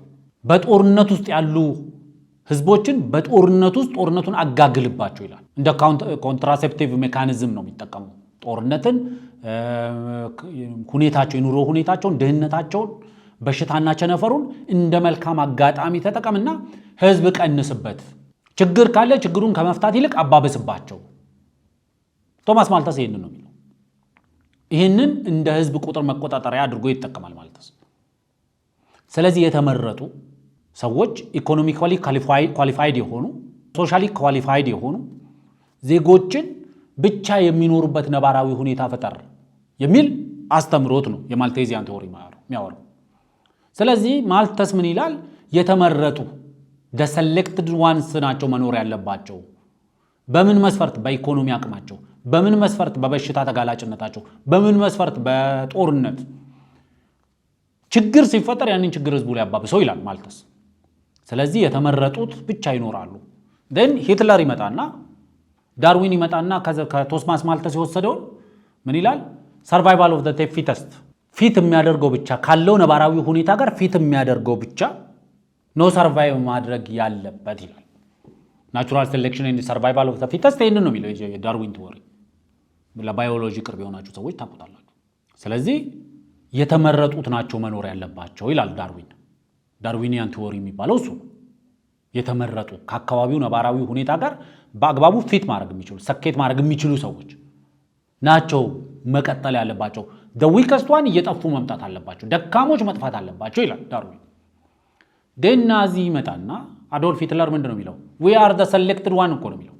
ፋሺዝም እኮ we are the selected one ነው። ናዚዝም እኮ we are the selected one ነው። እኛ የተመረጥነን ያልተመረጡት አይሁዶች ናቸው ብሎ አይሁዶች ላይ ዘመቻ ጀመረ። ቅኝ ግዛትም ተመሳሳይ ትርክትን ይዞ ነው የመጣው። እኛ የተመረጥን በእግዚአብሔር አምላክ የተሰራን እግዚአብሔር እኛን የሚመስል ምስሉ ፎቶ ይህን የሚመስል የነጭ ሰው ምስል አምጥቶ ያን ኢንትሮዲዩስ የማድረግ ስራ የተጀመረው ያን። ስለዚህ ፈጣሪ በአምሳሉ ያልሰራቸውን የነሱ መገልገያ ቁስ የማድረግ ቅኝ ግዛት የሚነሳው ከዛ አስተሳሰብ ስለሆነ የቅኝ ግዛት እሳቤ መነሻው ናዚዝም፣ ፋሺዝም፣ ዳርዊኒዝም የማልተስ ቲዎሪም ጭምር ነው። የማልተስ የዳርዊን የናዚ የፋሺዝም አስተሳሰብ ድምር ውጤት ነው ቅኝ ግዛትን የወለደው። አሁን ኢትዮጵያ ውስጥ ዲፖፑሌሽንን እንደ አስተዳደራዊ መሳሪያ እየተጠቀመ ያለ መንግስት ነው ያለው የሚለው ቴዎድሮስ ጸጋዬ መሬት ላይ ያለው ነባራዊ ሁኔታ ማየት ስላልቻለ ነው፣ መረዳት ስላልቻለ ነው፣ ማወቅ ስላልቻለ አይደለም፣ ስላልፈለገ ነው። እንደ ምሳሌ ያነሳል። የኢትዮጵያን ህዝብ እንደ ጠላት ስለሚፈርጅ ነው በየዕለቱ አንድ ኤርትራን እንፈጥራለን ይላል ቴዎድሮስ። ጠቅላይ ሚኒስትሩ እነሱ በሚፈልጉት ልክ አንሻፈው ነው ለመስማት የሚሞክሩት። ጠቅላይ ሚኒስትሩ ያለው ምንድን ነው? በየዓመቱ በየዕለቱ አይደለም፣ በየዕለቱ እንዳለ አድርጎ አቀረቡት እንጂ ጠቅላይ ሚኒስትሩ ያለው በየዓመቱ አንድ ኤርትራን እንፈጥራለን። በየዓመቱ የኤርትራ ኢኮኖሚ ከኢትዮጵያ ኢኮኖሚ ጋር ሲወዳደር የአዲስ አበባ አንድ ክፍለ ከተማ ኢኮኖሚ ነው። ህዝቡም ከታየ ደግሞ የኢትዮጵያ ህዝብ በፖፑሌሽን ግሮዝ ሬት ከታየ በ2.7% የሚያድግ ነው። ስለዚህ ከኤርትራ ህዝብ ቁጥር በላይ በየዓመቱ ይወለዳል። ከ18 ዓመት በላይ ይሆንና ለኢኮኖሚ አስተዋጽኦ ማበርከት በሚችልበት ኤጅ ግሩፕ ላይ ይመጣል ነው። የዜጎችን እጅግ አስከፊ አጸያፊ የመኖሪያ አካባቢ ውስጥ ይኖራሉ ይላል የኢትዮጵያ ነባራዊ ሁኔታ የሚነግረን ይሄን ነው። ከተወሰኑ ዓመታት በፊት አሁን ያለው መንግስት ምንድነው እያደረገ ያለው? ዲፖፑሌሽን ወይም ደግሞ ማልቴዚያን ቲዎሪን አምጥተን እዚህ ጋር ብናስቀምጠው በአስከፊ ነባራዊ ሁኔታ ውስጥ የሚኖሩ ዜጎችን በስዌጆች ውስጥ የሚኖሩ ዜጎችን በጣም በተለያየ ችግር ውስጥ የሚኖሩ ዜጎችን እዛ ችግር ውስጥ የመድፈቅ እሳቤ አይደለም አሁን ያለው ማለት ነው። የዜጎችን የመኖሪያ አካባቢ ሰዋዊ ክብራቸውን ወደ ጠበቀ ምቹ ወደ ሆነ አካባቢ የመቀየር ስራ ነው እየተሰራ ያለው። ለምን ጦርነትን እንዳማራጭ መንግስት ወሰደ የሚባል ከሆነ በኋላ መመለስበታል። መንግስት ጦርነትን ይፈልጋል ወይስ ታጣቂዎቹ የሚለውን እሱም በኋላ ላይ ያዋል። መንግስት ራሱን መከላከል አለበት፣ ህዝቡን መከላከል አለበት፣ ህገ መንግስቱን መከላከል አለበት። ይሄ ህገ መንግስታዊ ግዴታው ነው። ይሄ መንግስት ያስፈልገበት ግዴታ ነው። ዲፖፑሌሽንን እንደ ማስተዳደሪያ ቱልነት የሚጠቀመው መንግስትማ ነበር ኢትዮጵያ ውስጥ ህወሓት የሚባል። እናንተ ዛሬ የምታንቆለጳጵሱት መንግስት ለካራቱሪ ለሚባል የእርሻ ልማት መሬትን ለመስጠት ሲባል አኝዋኮችን የጨፈጨፈ መንግስት ነው። እንደ ደን የመነጠረ መንግስት፣ ኢትኒክ ክሊንዚንግን የፈጸመ መንግስት፣ ዘር ማሳሳትን የፈጸመ መንግስት። ኦገዴን ብትሄድ ከቦ በማስራብ ዘር የማጥፋት እርምጃ የሚወስድ መንግስት። ዲፖፕሌሽን ማለት እሱ ነው። አኝዋክ ላይ የተደረገው ዲፖፕሌሽን ማለት ኦጋዴኒያንስ ላይ የተደረገው ዲፖፕሌሽን ማለት አማራ ህዝብ ላይ የተደረገው ነው። ዲፖፕሌሽን ማለትማ አቶ ልደቱም አቶ ይልቃልም አቶ ገዱም ሊናገሩት ይገባ የነበረው ሴቶች እንዳይወልዱ ይደረግ ነበር የሚለውን ፕሮፓጋንዳቸውን አንስተው ዲፖፕሌሽን ማድረግማ ህወሓት እንደዚህ ብሎ ያደርግ ነበር ማለት ነበረባቸው። ስለዚህ ዲፖፕሌሽን ኢትዮጵያ ውስጥ የለም፣ አይሰራም። የኢትዮጵያ መንግስት ዜጎቹን እንደ ኢኮኖሚው አርም ነው የሚያየው፣ እንደ ኢኮኖሚ ክንዱ ነው የሚያየው። 135 ሚሊዮን ዜጋ ያላት ሀገር ላንድ ሎክድ መሆን አይገባትም ነው ያለው። ህዝቡን ቁጥር ተጠቅሞበት የሀገሪቷን ናሽናል ኢንተረስት ነው የሚያስጠብቀው። ሀገሩን መከላከል ካስፈለገ፣ መከላከያውን ማጠናከር ካስፈለገ መከላከያው ላይ ሄዶ ሊሳተፍ የሚችል ትውልድ አለ ነው። የህዝብ ቁጥሩን የሚመጥን ብዙ ጊዜ ነው ይላሉ።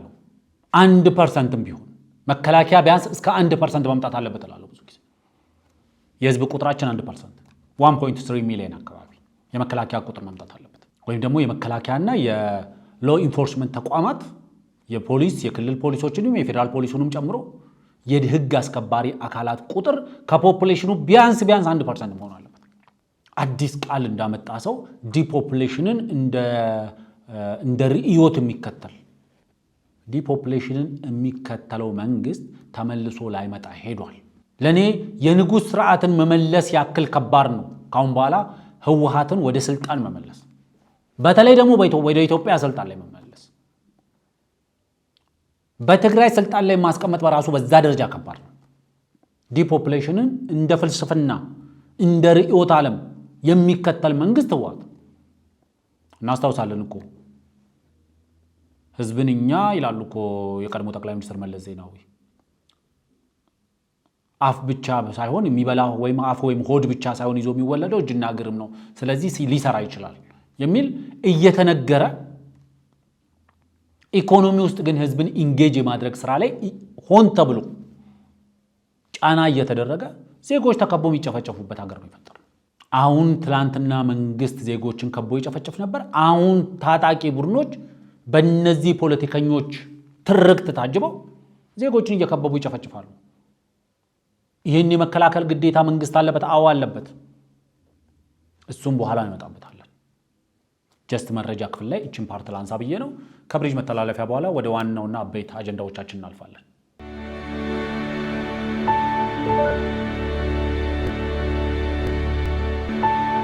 እንግዲህ ያለ ጦርነት መኖር የማይችል ለጦርነት ኤግዚስት ማድረግ የማይችል ከዚህ በፊትም አንስቼው እንደነበረው በተለያዩ ሚዲያዎች ላይ ህወሓት ወይ ጦርነት ወይ ስልጣን ሁለቱን አጥቶ መኖር አይችልም። ህወሓት እንደ ኦክሲጅን ወይ ስልጣን ወይ ጦርነት ይፈልጋል። ከስልጣን ሲወገድ ጦርነትን፣ ጦርነት ሲቆም ስልጣንን፣ እንደዚህ ነው ህወሓት መኖር የሚፈልገው። ያው ትላንትናና ዛሬ እየሰማችሁት እንዳላችሁት የህወሓት ታጣቂ ቡድን በትግራይ ክልል ውስጥ ያደርግ የነበረውን ወታደራዊ እንቅስቃሴ በዛም ሳይገደብ አሁን ግልጽ በሚባል ደረጃ የተለያዩ ዓለም አቀፍ ተቋማትም ጭምር እየዘገቡት ባለ ደረጃ ወደ አፋር ክልል ወረራ ፈጽሟል። እውነቱን ለመናገር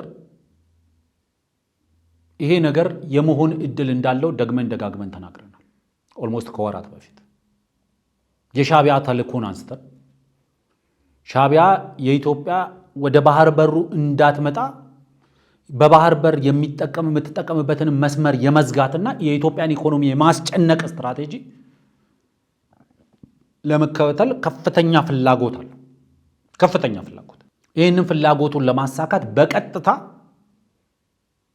የራሱን ታጣቂዎች ተጠቅሞ ይህንን ማድረግ አይችልም።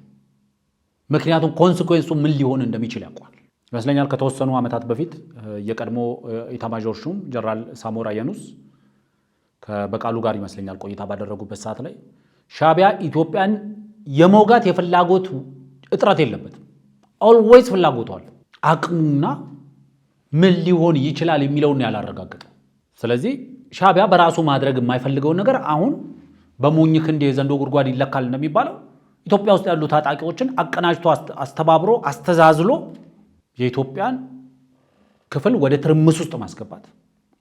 ለዚህ ደግሞ አስ ስቴፕ ፎርዋርድ የህወሓት ታጣቂዎች ወደ አፋር ክልል ዘልቀው በመግባት የኦሮሞ ነጻነት ሰራዊቶች ወደ ምስራቅ ኦሮሚያ ወይም ደግሞ ሰሜናዊ ምስራቅ ኦሮሚያ አካባቢ ላይ በማቅናት ድሬዳዋ አካባቢ ላይ ጥቃት እንዲሰነዝሩ፣ ወደ ከፊል ሐረርጌ አካባቢ ላይ ጥቃት እንዲሰነዝሩ፣ በዛ አካባቢ ከፍተኛ አንስቴቢሊቲ እንዲፈጥሩ፣ የአማራ የምስራቅ አማራ ፋኖ የሚባሉት በእነምሬ ወዳጆ የሚመሩትን በተመሳሳይ መልኩ ተደራጅተው የኢትዮጵያን የባህር በር መስመሩን ለመቁረጥ ከፍተኛ ርብርብ እያደረገ የዚህ ርብርብ አካል ነው ህወሓት አሁን ወደ አፋር የተንቀሳቀሰበት ምክንያት። ለዛ ነው ይሄ ጦርነት በባለቤትነት የሻዕቢያ ነው፣ በባለቤትነት የግብፅ ነው። በተልእኮ ደረጃ ተልእኮውን ከግብፅ ላይ ተረክቦ ይዞ የመጣው ሻዕቢያ ነው። ሻዕቢያ ይሄንን የግብፅ ተልእኮ ከግብፅ ላይ ተቀብሎ በኢትዮጵያ ውስጥ በተከራያቸው በቅሎች ጫንቃ ላይ ወይም ጀርባ ላይ ጭኖ አሁን ኦልሬዲ ይሄን እንቅስቃሴ እያደረጉ ያለው በዛ መስመር ነው። ሻዕቢያ ህወሓት ታጣቂዎች ወደ መጋሌ ወረዳ አቶምሳ ቀበሌ የገቡትን እሱን ኢንሲደንት አብራርተን ማውራት እንችላለን። ይጠቅማል ወይ ነው እሱ። ምክንያቱም የአፋር ክልልን መግለጫ ወጥቷል። ጥቃቱን በሚመጥን ደረጃ ካውንተር ኦፌንሲቭ የመልሶ ማጥቃት እርምጃ እንደሚወስድ ተናግሯል። የፌዴራል መንግስቱም ተመሳሳይ እርምጃ ይወስዳል ብዬ አስባለሁ። በኋላ ላይ ፌዴራል መንግስቱ ምን ማድረግ አለበት፣ የአፋር ክልላዊ መንግስት ምን ማድረግ አለበት የሚለው በኋላ ላይ እንመጣበታለን። ግን ግራንድ ትልቁ ፒክቸር ምንድን ነው? ትልቁ ስትራቴጂ ምንድን ነው? ስትራቴጂው ሁለት ነው። አንደኛው በሰሜን ጎንደር ወይም ደግሞ በምዕራብ ትግራይ በሚባለው አካባቢ ላይ አንደኛው ስትራቴጂ እዛ አካባቢ ነው ያለው። ሁለተኛው ስትራቴጂ ደግሞ በምስራቅ ኢትዮጵያ በጅቡቲ መስመር በኩል ያለውን ወይም ደግሞ ወደ አሰብ ሊዘምት ሊንቀሳቀስ ይችላል የሚባለውን የአፋርን አካባቢ መቆጣጠር ነው። ለምንድን ነው ይሄኛው ቅድሚያ የተሰጠው ያኛው ላይ ለምን ተዘገየ ከተባለ ሪስፖንድ የኢትዮጵያ መንግስት ሪስፖንድ የሚያደርግበትን መስመር ነው የመረጡት። በዚህ በኩል በምስራቅ በኩል ወደ አፋር አካባቢ የሚደረገው እንቅስቃሴ የአማራ ፋኖች፣ የኦሮሞ ፋኖች፣ ጠቅላይ ሚኒስትሩ እንዳሉት የአማራ ሸኔዎች፣ የኦሮሞ ሸኔዎች፣ የትግራይ ሸኔዎች ወይም ደግሞ የህወሓት ታጣቂዎች፣ አንዳንዴ የህወሓት ታጣቂዎችን በሻዕቢያ ታጣቂዎችም አዳልትሬት አርግቶ በርዞ አቅጥኖ እዛ ውስጥ ማስገባት። በእንደዚህ አይነት መንገድ ወደ ምስራቅ እንቅስቃሴ ብናደርግ የኢትዮጵያ ኢኮኖሚ አንድ ይጨነቃል። ያ መስመር ሊቆረጥ ነው በሚል እዚህ ሀገር ውስጥ ያሉ ነጋዴዎች አሉ፣ ከነሱ ጋር በቀጥታም ይሁን በተዘዋዋሪ የሚሰሩ። ያ መስመር ላይ ተኩስ አለ ሲባል የትራንስፖርት መስተጓጎሎች ይከሰታሉ። የሸቀጦች መምጣት ማለፍ ምናምን መስተጓጎሎች ይፈጠራሉ። በስፔኩሌሽን ማለት ነው፣ በጥንቆላ በቃ እንደዚህ አይነት ነገር ተፈጠረ። ህወሓት ወደ አፋር አጠቃ፣ የምስራቅ አማራ ፋኖ ወደ ኢትዮ ጅቡቲ መስመር እያቀና ነው፣ የኦሮሞ ሸኔ በዚህ በኩል እንትን እያደረገ ነው ሲባል ይሄ በራሱ የሚፈጥረው ገበያውን የመረበሽ ኢኮኖሚውን የመረበሽ እንቅስቃሴ አለ። መንግስት ደግሞ የባህር መስመሩ የኢትዮጵያ ብቸኛ የወደብ አገልግሎት የምታገኝበት መስመር ስለሆነ የኢትዮጵያ መንግስት ካለባቸው አቅጣጫዎች በሙሉ ተንቀሳቅሶ ያን አካባቢ ዲፌንድ የማድረግ እንቅስቃሴ ያደርጋል። ከዛ የምዕራቡ ዘመቻ ይጀምራል። ከዛ ወደ ምዕራብ ይኬዳል ማለት ነው። እዚህኛው የምስራቁ ዘመቻ ላይ የሚሳተፉ እነማን ናቸው ነው? በምስራቁ ዘመቻ ላይ የሚሳተፉት በኢትዮጵያን የወደብ አገልግሎት የምታገኝበትን መስመር በማነቅ የአፋር ክልልን ወደ ሁከት ውስጥ በመክተት ከፊል የሶማሌ ክልልን ወደ ሁከት ውስጥ በመክተት ከፊል የኦሮሚያን ያንን መስመር ታከው ያሉ ከተሞችን ወደ ሁከት ውስጥ በመክተት ይህንን መስመር ማስጨነቅና የመንግስትን የትኩረት አቅጣጫ ወደዛ መሳብ። በዚህ ውስጥ የሚሳተፉት የአማራና የኦሮሞ ሸኔዎች፣ በተለይ ከአማራ ሸኔ የአማራ የምስራቅ አማራ ፋኖ የሚባለው በምሬ ወዳጆ የሚመራው፣ የኦሮሞ ሸኔ አለ ከሰሞኑ ወደ ድሬዳዋም ወደ ሐረርጌም ወደ ተወሰኑ አካባቢዎች እየተንቀሳቀሰ ያለ፣ ወደ ምስራቃዊ የኦሮሚያ ክፍል እየተንቀሳቀሰ ያለ። ከዛ ደግሞ ከላይ በኩል በነ መዲድ የሚመራ በነ ማንጁስ የሚመራ የህወሓት ተቀላቢ ሰራዊት አለ። ይሄ ሰራዊት በውስጡም ጭምር የሻዕቢያ ታጣቂዎች አሉበት። እነዚህ ሶስቱ አንድ ላይ ተቀናጅተው በፊት ለፊት የምናየው ሶስቱ፣ በጀርባ ሙሉን ከቆጠር ነው ደግሞ ወደ አራቱ ተጣምዶ የሚያደርጉት እንቅስቃሴ ነው። እንቅስቃሴ ይሄ የዳይቨርዥን ስትራቴጂያቸው ነው። ዳይቨርት ማድረግ፣ አቴንሽን ዳይቨርት ማድረግ፣ ትኩረት መያዝ፣ ገበያውን መበጥበጥ፣ መስመሩ ሊዘጋ ነው፣ የነዳጅ እጥረት ሊከሰት ነው፣ የሸቀጥ እጥረት ሊከሰት ነው ይልና ነጋዴው መከዘን ይጀምራል። መንገዱ ሊዘጋ ይችላል ተብሎ በዛ መስመር ላይ ትራንስፖርት አገልግሎት የሚሰጡ መቋረጥ ይኖራል። እንደዚህ አድርጎ ዳይቨርት በማድረግ የመንግስትን አቴንሽን ዳይቨርት ማድረግ፣ ኢኮኖሚውን ደግሞ ማስጨነቅ፣ በተለያየ ስፔኩሌሽንስ ማስጨነቅ። ይሄ ነው አንደኛው ስትራቴጂ። ይሄ በሆነበት ሰዓት ላይ የመንግስት ትኩረት የወደብ አገልግሎት የሚያገኝበትን መስመር ዲፌንድ ወደ ማድረጉ ሲሆን አብዛኞቻችን እንደ ሚዲያም ትኩረታችንን ወደ ምስራቅ ተመልከቱ ስንል ትኩረታችንን ዞር አድርገን ወደ ምስራቅ ተመልከቱ ስንል ለዛ ነው ከረጅም ጊዜ ጀምሮ ነው ለምሳሌ የአሰብን ጉዳይ ብዙ መናውረው ብዙ መናጋግለው የባህር በር ኢትዮጵያ ይገባታል ታገኛለች። አዎ ታገኛለች። ይሄ ሳይታለም የተፈታ ነው። ዲሊቨር ያደርጉታል ራሳቸው። ስለዚህ በተቻለ መጠን የብሪጅ ሚዲያ ተከታዮችን ወደ ምስራቅ ተመልከቱ አይደለም የምንለው። እቺ ጦርነት የሻቢያ ነች። በሚመጥን ደረጃ ይሄኛውን በማያዳግም መልኩ ቀጥቶ መመለስ ያስፈልጋል። በማያዳግም መልኩ ስስ ጎኖች መፍጠር ግን ያስፈልጋል። መንግስት በግልጽ ነጋዴዎች ላይ ቁጥጥር ማድረግ አለበት። ምክንያቱም ወደ ሁለተኛው ስትራቴጂ ስንሄድ እዚህ ጋር የተፈጠረ የኢኮኖሚ መጨናነቅ ባለበት ላይ የሸቀጥ መስተጓጎሎች ባሉበት ሁኔታ ላይ የዋጋ ንረት በሚከሰትበት ሁኔታ ላይ የትራንስፖርት አገልግሎት በሚስተጓጎልበት ሁኔታ ላይ ከወደብ ወደ መሃል ሀገር ሸቀጦችን የማጓጓዝ አገልግሎት ላይ ውጥረት በሚከሰትበት ሰዓት ላይ ይሄንን ውጥረት ደግሞ ለመቀልበስ ሰራዊቱ ይሄንን ማጥቃት ወደ በጸረ ማጥቃት ለመመለስ እንቅስቃሴ በሚያደርግበት ሰዓት ላይ የሚመጡ ሸቀጦችን በማጀብ ጭምር ሰራዊቱ በሚባክንበት ሁኔታ ውስጥ ከገቡ በኋላ ወደ ምዕራብ ይሄዳል ማለት ነው ዘመቻው። የምዕራቡ ዘመቻ እንዴት ነው የሚሆነው? የምዕራቡ ዘመቻ ተሳታፊውን ብዙ ነው። ሻቢያ በቀጥታም በተዘዋዋሪም ይሳተፍበታል። የሱዳኑ የጦር አበጋዝ የቡርሃን ሰራዊት በቀጥታም በተዘዋዋሪም ይሳተፍበታል። በተለይ በነዘመነ ካሴ የሚመራው የፋኖ ክንፍ ይሳተፍበታል። በነ ምግበ የሚመራው የህወሓት ታጣቂ ይሳተፍበታል። በማይካድራው ጭፍጨፋ ከፍተኛ ዝናን ያተረፈው በዚህ ዝናውም ደግሞ በቡርሃን ጭምር ተቀጥሮ በሱዳን ጭፍጨፋ ውስጥ በሱዳን የእርስ በርስ ጭፍጨፋ ውስጥ የተሳተፈው የሳምሪ ታጣቂ ወይም በዳቦ ስሙ አርሚ 7 የሚባለው ይሳተፍበታል። ታርጌቱስ ማን ነው ከተባለ ወልቃይትን ነው። በወልቃይት ላይ የሚገኘው የኢትዮጵያ መከላከያ ሰራዊትንና በወልቃይት የሚገኘው የወልቃይትን ህዝብና የወልቃይትን ህዝብና መሬትን ዲፌንድ እያደረገ ያለው የወልቃይት የተከዜ ዘብ የሚባለው ታጣቂ ቡድን ነው ታርጌት የሚደረግ።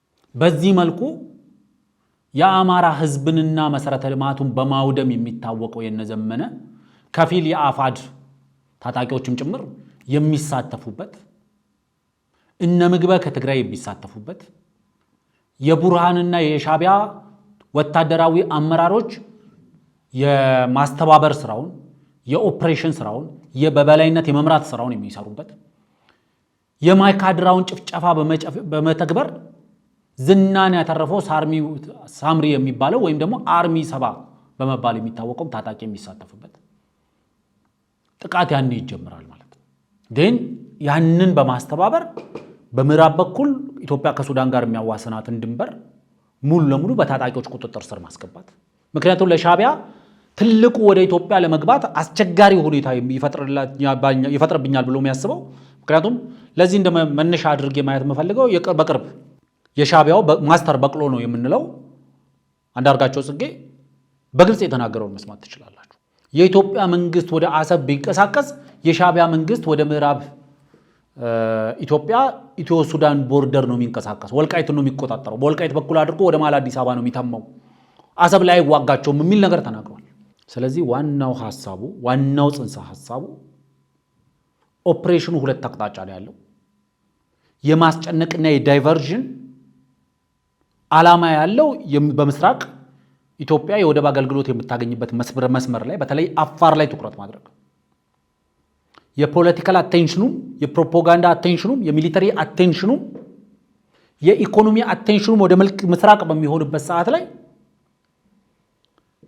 በመጨፍጨፍ ዝነኛ የሆነው የትግራይ ህዝብንም ሆነ የአማራ የአፋርን ህዝብ በመጨፍጨፍ የሚታወቀው የምግበና የሌሎች የጦር አበጋዞች ሰራዊት የሆነው የህወሓት ሰራዊት ከላይ በኩል በሻቢያ ሰራዊት እየታገዘ በማይካድራ ጭፍጨፋ የተሳተፈው የሳምሪ ወይም ደግሞ አርሚ 7 የሚባለው ሰራዊት በቡርሃን እየታገዘ እየተደገፈ የአማራን ህዝብና መሰረተ ልማቱን የሚጨፈጭፈው የነዘመነ ካሴ ሰራዊት ደግሞ በከፊል የአማራ ፋኖ ህዝባዊ ድርጅት ታጣቂዎችም ጭምር ታግዞ አሁን በጎንደር አካባቢ እንቅስቃሴ አድርገው ነበር። በዛሬው ዕለት ጠቅላይ ሚኒስትሩ በአካባቢው ላይ ያደረጉት ጉብኝት አንደኛው ሲምቦላይዝ የሚያደርገው በአካባቢው ላይ ያለው ነገር ምንም አይነት ለመንግስት ስጋት በሌለበት ደረጃ ላይ ነው ማለት ነው። ስለዚህ ከሰሞኑ የነበረችው የጎንደር መወራጨትም ወደዛ የመንቀሳቀስ ነች። እነዚህ ሁሉ ሲያያዙ ዋናው መሰረታዊ ነገር ጦርነቱ አሁን ወደ አፋር የሄደበት ምክንያት እንትኑ ኦልሬዲ ዳይቨርት የማድረግና ኢኮኖሚክ መጨነቅ መፍጠር ነው ዋና ዓላማው። ከዛ ወደ ምዕራብ ጦርነቱን ጎትቶ የመውሰድና ወልቃይትን ወደ ህወሓት ቁጥጥር ስር ማስገባት ወደ አማራ ፋኖ አይደለም። እነዘመነ ካሴ ከዚህ በፊት ተናግረዋል። ሳይኮሎጂካል ማሳጅ ሲሰሩ ነበር። ቁራጭ መሬት ብዙም ችግር የለብንም ብለዋል። ሰሊጥ ማምረት የአማራ ህዝብ ስራ አይደለም ብለዋል። ስለዚህ በዚህ ደረጃ አራከሱትና በገዝቶ ወደ ቤቱ የሚሄደውን ሰውዬ ውሻ ምን ሆነ ነው የተሸከምከው፣ ውሻ ምን ሆነ ነው እየተሸከምከው እያሉ ደጋግመው ነግረውት እንዳስጣሉት ሁሉ የአማራን ህዝብ ሰሊጥ አንተ አይደለም የምታመርትበት ቁራሽ መሬት ነው ምናምን ብለው አራከሱና አሁን እነሱም ተዋግተው ወንድሞቻችን በሚሏቸው በነ ኮሎኔል ደመቀ ሰራዊት ላይ ዘምቶ ያንን መሬት ለህወሓት የማስረከብ ህወሓት ደግሞ ለሻቢያ የማስረከብ ሻቢያ በኢትዮጵያ ውስጥ ተጎትቶ እንዲገባ ማድረግ። ለዛ ነው ቅድም በመግቢያ ላይ እንዳነሳሁት በ1990ው የሻቢያ ወረራ ጊዜ ሻቢያ ባድመን መልቀቅ ፀሐይ ወጣ አትገባም ማለት ነው ባለበት ሰዓት ላይ የኢትዮጵያ መከላከያ ሰራዊት አመራሮች ዘመቻ ፀሐይ ግባት የሚል ዘመቻ ነበር ያካሄዱት። አሁን እየተካሄደ ያለው ዘመቻ ሻቢያ መግባት ነው። ከዘመቻ ፀሐይ ግባት ወደ ዘመቻ ሻቢያን አዝሎ ማስገባት ነው የገባ ነው። አሁን በቅሎዎቹ ስራ ጀምሯል። ሻቢያን አዝሎ ወደ ኢትዮጵያ ኢኮኖሚ ውስጥ የማስገባት። የሚያሳዝነኝም የሚያሳፍረኝም አንድ ነገር ይሄ ነው።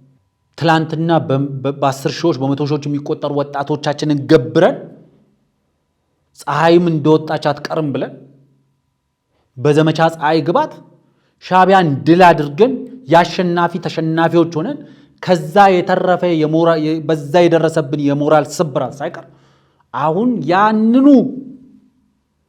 በኢትዮጵያ ህዝብ ላይ የሞራል ስብራት የፈጸሙ ሰዎች በሚመሩት ታጣቂ ሻቢያን አዝሎ የማስገባት ዘመቻ ላይ ናቸው አሁን ያሉት። ሻቢያን አዝሎ ወደ ኢትዮጵያ ማስገባት፣ ኢትዮጵያ መቼም ወደ ባህሩ እንዳትወጣ የማድረግ። ይሄ አሁን ኢትዮጵያ ውስጥ እየተካሄደ ያለው የትጥቅ ትግል የሻቢያን ተልእኮ የማስፈጸም ትግል ነው። የሻቢያ ተልእኮ ደግሞ ኢትስ አረባናይዜሽን ኦፍ ዘ ሬድ ሲ የሚባለው ቀይ ባህርን የአረብ ሀገራት መዳረሻ ብቻ ማድረግ፣ የቀይ ባህር ተጎራባች የሆኑ ሀገራት የአረብ ሊግ አባላት ብቻ የማድረግ ተልእኮ ኤክስቴንሽን ነው ይሄ። አሁን በምስራቅ በአፋር አካባቢ የሚደረገው ዘመቻ የዚህ ኤክስቴንሽን ነው። አሁን በምዕራብ የሚደረገው ዘመቻ የዚህ ኤክስቴንሽን ነው። ኢትዮጵያን ገፍቶ ኢኮኖሚዋን አስጨንቆ ፖለቲካዋን ዲስቴብላይዝ አድርጎ አይደለም በቀጠናዊ ጥቅሞቿን ሀገራዊ ጥቅሞቿን ማስጠበቅ በማትችልበት ደረጃ ላይ ማውረድ ነው እቅዱ። ዓላማው ይሄ ነው። አንደኛው መታወቅ ያለበት ይሄ ነው፣ በግልጽ መታወቅ ስላለበት። ሁለተኛው ወደ ኋላ ሄድ ብሎ የትግራይ ህዝብ ራሱን መጠየቅ አለበት። ከባለፈው ጦርነት ምን አተረፍኩ ማለት አለበት። ምንድን ነው ያገኘሁት? ከባለፈው ጦርነት ምን አተረፍኩ ብሎ ራሱን መጠየቅ አለበት። ለኔ እስከሚገባኝ ድረስ ከባለፈው ጦርነት በፊት የትግራይ ህዝብ ህጋዊ መንግስት ነበረው። ህጋዊ ህገ መንግስት ነበረው። ልጆቹ በቤት ውስጥ ነበሩት። ባል ሚስት ነበረው፣ ሚስት ባል ነበራት። እናትና አባት ልጆች ነበራቸው። ሀገሪቷ ባላት አቅም መሰረተ ልማት ኢንዱስትሪዎች ነበሩት። ያንን ሁሉ ወዳልነበር ቀይረህ ስታበቃ ምን አገኘህ? አት ዘ ኤንድ ኦፍ ዘ ዴይ ምን አገኘህ? ይኸው ወደ ጊዜያዊ ስርዓት ተመስርለስክ፣ የትግራይ ህዝብን የፖለቲካ ውክልና አሳጣህ፣ መሰረተ ልማቱን አወደምክ፣ ልጆቹን ጨረስክ፣ ሀብት ንብረቱን አጣ። ፊዚካሊ እንደ ሳይኮሎጂካል የሆነ ብዝበዛ ውስጥ ወደቀ፣ ትራውማ ውስጥ ወደቀ። ይሄ ነው የባለፈው ጦርነት አውትካሙ። ትርፉ ይሄ ነው፣ ለህወሓት ትርፉ ይሄ ነው፣ ለሻቢያ ትርፉ ይሄ ነው። ከዛ ተሸነፍክ፣ በቃ ተሸነፍክ። ከዛ በኋላ ተርም ኦፍ ሰረንደር በሚመስል ደረጃ ፕሪቶሪያ ላይ ተገደህ ቁጭ ብለህ ያንን ስምምነት ፈረምክ። ለትግራይ ህዝብ ምን አመጣ ነው? ከዛ አዎ ያንን ሁሉ ውድመት ካመጣ በኋላ ተሸነፈ ወደ ኖርማል ስርዓቱ ለመመለስ ቃል ገብተ ያንን ስምምነት ከፈረምክ በኋላ ለትግራይ ህዝብ የሚጠቅመው የመጀመሪያ የሚጠቅመው ወደዛ ጦርነት ባይገባ ነበር። ሁለተኛ የሚጠቅመው ደግሞ ፕሪቶሪያ ስምምነት መፈረሙ ነበር። ያ ከሆነ በኋላ ደግሞ መተግበሩ ነበር የሚጠቅመው። ስምምነቱን ፈርመ ስታበቃ መተግበሩ ላይ ወገቤን ተፈናቃዮች ይመለሱ። አይ ተፈናቃዮቹ የህወሓት አመራርና ታጣቂን ተሸክመው አዝለው ካልተመለሱ አይመለሱም። ታጣቂው ትጥቅ ይፍታ፣ ሪሳይክል ማድረግ ትጥቅ ይፈታል፣ ታድሶ ማዕከላት ይገባል፣ ይሰለጥናል፣ ማቋቋሚያ ገንዘብ ይወስዳል፣ ይወጣል፣ ዞሮ ታጣቂው ነው ይመጣል። ይሄን የቀጠለው አረባካቸው የልማት ስራ ስሩ። በጀቱ ይኸው የበጀቱ በጠቅላላ ከ70-80% በላይ በሰባት ወር የበጀቱ የአንድ ዓመት በጀት 70-80% በሰባት ወር ውስጥ ነው የሚያልቀው። ሙሉ ለሙሉ በጀቱ የታጣቂ መቀለቢያና የትጥቅ መግዣ ነው የሆነው። ወደ አካባቢው የሚላክ ሸቀጥ በጠቅላላ የትግራይ ህዝብ እንደ ኤክስፕረስ ወይ ነው የተጠቀመበት። የትግራይ ህዝብ የበይ ተመልካች ነው የሆነው። ነዳጅ ይላካል፣ ተጭኖ አስመራ ነው የሚገባው። ሸቀጥ ይላካል፣ ተጭኖ አስመራ ነው የሚገባው። የሻዕቢያው ሰውዬ ቁጭ ብሎ ተቀላቢ ነው የሆነው። የባለፈው ጦርነት ትርፉ ይሄ ነው። አሁን ሌላ ጦርነት ውስጥ የምትገባው ስለምንድን ነው? ለኔ የዚህ ጦርነት ባለቤት ካይሮ አስመራ ነው ያሉት ስንል ይህንን ጦርነት ሆስት ለማድረግ ለኔ በዓለም ላይ የጦርነት ዓለም ዋንጫ ይካሄዳል ቢባል ከዚህ በፊትም ብያለሁ። የጦርነት ዓለም ዋንጫ ይካሄድ ቢባልና ማስተናገድ የሚፈልጉ ሀገራት ፈቃደኝነታቸውን ይግለጹ ቢባል ከሱዳንም ከዩክሬንም ቀድሞ ይህንን የዓለም የጦርነት ዋንጫን ማስተናገድ የሚፈልገው ሻዕቢያ ነው። ምንም የሚያጣው ነገር ስለሌለ በጦርነት የሚያተርፉ ስለሆነ ከሻዕቢያ ይህንን ተልእኮ ይህን የሻዕቢያን ስራ ሰብሊዝ አድርጎ አምጥቶ በትግራይ ውስጥ ለመስራት ተልእኮ የወሰደው አሁን በስሙ መጠራት ካለበት አቶ ታደሰ ወረደ ነው። አቶ ታደሰ ወረደ ነው ይህንን ነገር እያደረገ የጊዜያዊ መስተዳድሩ በተለይ ደግሞ የጊዜያዊ መስተዳድሩ ፕሬዚደንት። ብዙ ሰዎች እሱ አያቅም፣ ከሱ አቅም ውጪ ነው፣ ከሱ ቁጥጥር ውጪ ነው ብለው የሱን ለመናገር ይሞክራሉ። ፍሮም ዴይ ዋን ይሄ ሰው ወደ ስልጣን ከመጣበት ዕለት ጀምሮ ደግሜ ደጋግሜ ባገኘሁት ፕላትፎርም ሁሉ ሐሳቤን አንጸባርቄያለሁ። እንደዚህ ሰውዬ ሴረኛ የለም፣ እንደዚህ ሰውዬ እስስታዊ ባህሪ ያለው የለም ብዬ ነበር። ከዛ በመነሳት ነበር የትግራይ ሁኔታ ወደ ሱዳን እያመራ ነው። ብዙ ሰዎች ሟርት መስለዋቸው ነበር ያኔ በወቅቱ። አቶ ጌታቸው እንደ ጠቅላይ ሚኒስትር አብደላ ሐምዶክ ነው የሆነው። ከዛ በኋላ ቡርሃን ማን ነው ሐሜቲ ማን ነው የሚለውን ራሳችሁ ደልድሉት። ወደዛ ነው እያመራን ያለ ነው። የታደሰ ወረደ መለሳለስ አዲስ አበባ ሲመጣ ጠቅላይ ሚኒስትሩ ጋር ሲመጣ በጀት ጋር ሲመጣ ነው የምታገኙ። ሴረኝነቱን ደግሞ መቀሌ ሲገባ ታገኘዋለህ። ወደ አፋር ወረራ ሲፈጸም ወጥቶ በመግለጫ ምንድን ነው የሚለው? ወረራ አልፈጸምንም፣ ድንጋዩን መተነው ስናበቃ ድንጋዩ መታኝ ወይም ደግሞ እንቅፋት መታኝ እንደምንለው እንቅፋቱን የመታነው እኛ ሆነ ሳለ እንቅፋቱ መታኝ እንደምንለው አፋር ወደ እናንተ መታነው ታዲያ መታችኋት? አፋር ወደ እናንተ መጥቶ ነው ያጠቃችሁት? ፖሉ ገብቶብኝ ነው የገጨሁት እንዳለው ሹፌር ማለት ነው። በህይወት ዘመናችሁ አንድ የተማሩ ከስተታችሁ ቢያንስ ዳግም የትግራይ ህዝብን ወደ ጦርነት አትማግዱት። የማትሞቱበትን ጦርነት የማትወድሙበትን ጦርነት አትቆስቁሱት። ህዝቡ ቢያንስ እረፍት ያገኝ። ይሄን ማለት ጦረኝነት ነው። አትዋጉ፣ አትውጉ፣ ጦርነት አትቀስቅሱ፣ ጦርነት አትጫሩ ማለት ጦረኝነት ነው የሚመስላቸው። አንዳንዴ ጦረኝነት ነው ይላሉ፣ አንዳንዴ ፈሪነት ነው ይላሉ። መንግስት በዚህ ደረጃ ትዕግስት የሚያደርገው ኃላፊነት ስላለበት ነው እንጂ የጭካኔ ችግር ስላለበት አይደለም። የመዋጋት ችግር ስላለበት አይደለም። መንግስት እናንተም ለመዋጋት እየሞከራችሁ አይደል? መንግስት የመዋጋት ችግር የለበትም። ክቡር ፊልድ ማርሻል ብርሃኑ ጁላ በቅርብ ተናግረዋል። ሁሉንም ችግሮች አይተን እንዳላየ ለማለፍ የምንሞክረው ወደ ጦርነት ብንገባ ከዚህ የባሰ ችግር ይፈጠራል ብለን ስለምናስብ ነው። ህዝብን በሙሉ እንደ ጠላት የፈረጀ ታጣቂ ቡድን ግን ጦርነት ቢመጣ ትልቁ ሟች ህዝብ ስለሆነ ጠላቱ ነው ህዝቡ ደግሞ እንደዛ አድርጎ ነው የሚያስበው። ስለዚህ በግልጽ የዚህ ጦርነት በትግራይ የዚህ ጦርነት ተወካይ የትግራይ ጊዜያዊ አስተዳደር እና ፕሬዚደንቱ ኤክሰፕሽናሊ ፓርቲኩላርሊ የጊዜያዊ መስተዳድሩ ፕሬዚደንት አቶ ታደሰ ወረደ ነው የዚህ ጦርነት ባለቤት የዚህ ዘመቻ ባለቤት። ይህንን ደግሜ መናገር ስላለብኝ የፌደራል መንግስቱ የአፋር ህዝብ ምን ማድረግ አለበት? የአፋር ክልላዊ መንግስት አቅሙ በፈቀደ ልክ ወደ ክልሉ የገባውን የሻቢያ በቅሎ ሻቢያ ተላላኪ የህወሓት ታጣቂ በሚገባው ቋንቋ ዳግም እንዳያስበው ዳግም እንዳይሞክረው አድርጎ መልስ መስጠት ያስፈልጋል። የፌደራል መንግስቱ በአንድ በኩል ይህንን ታጣቂ ዳግም እንዳያስብ ትምህርት የሚሰጥ ቅስሙን የሚሰብር እንዳያንሰራራ አድርጎ የሚሰብር በቂ ቅጣት መቅጣት ያስፈልጋል።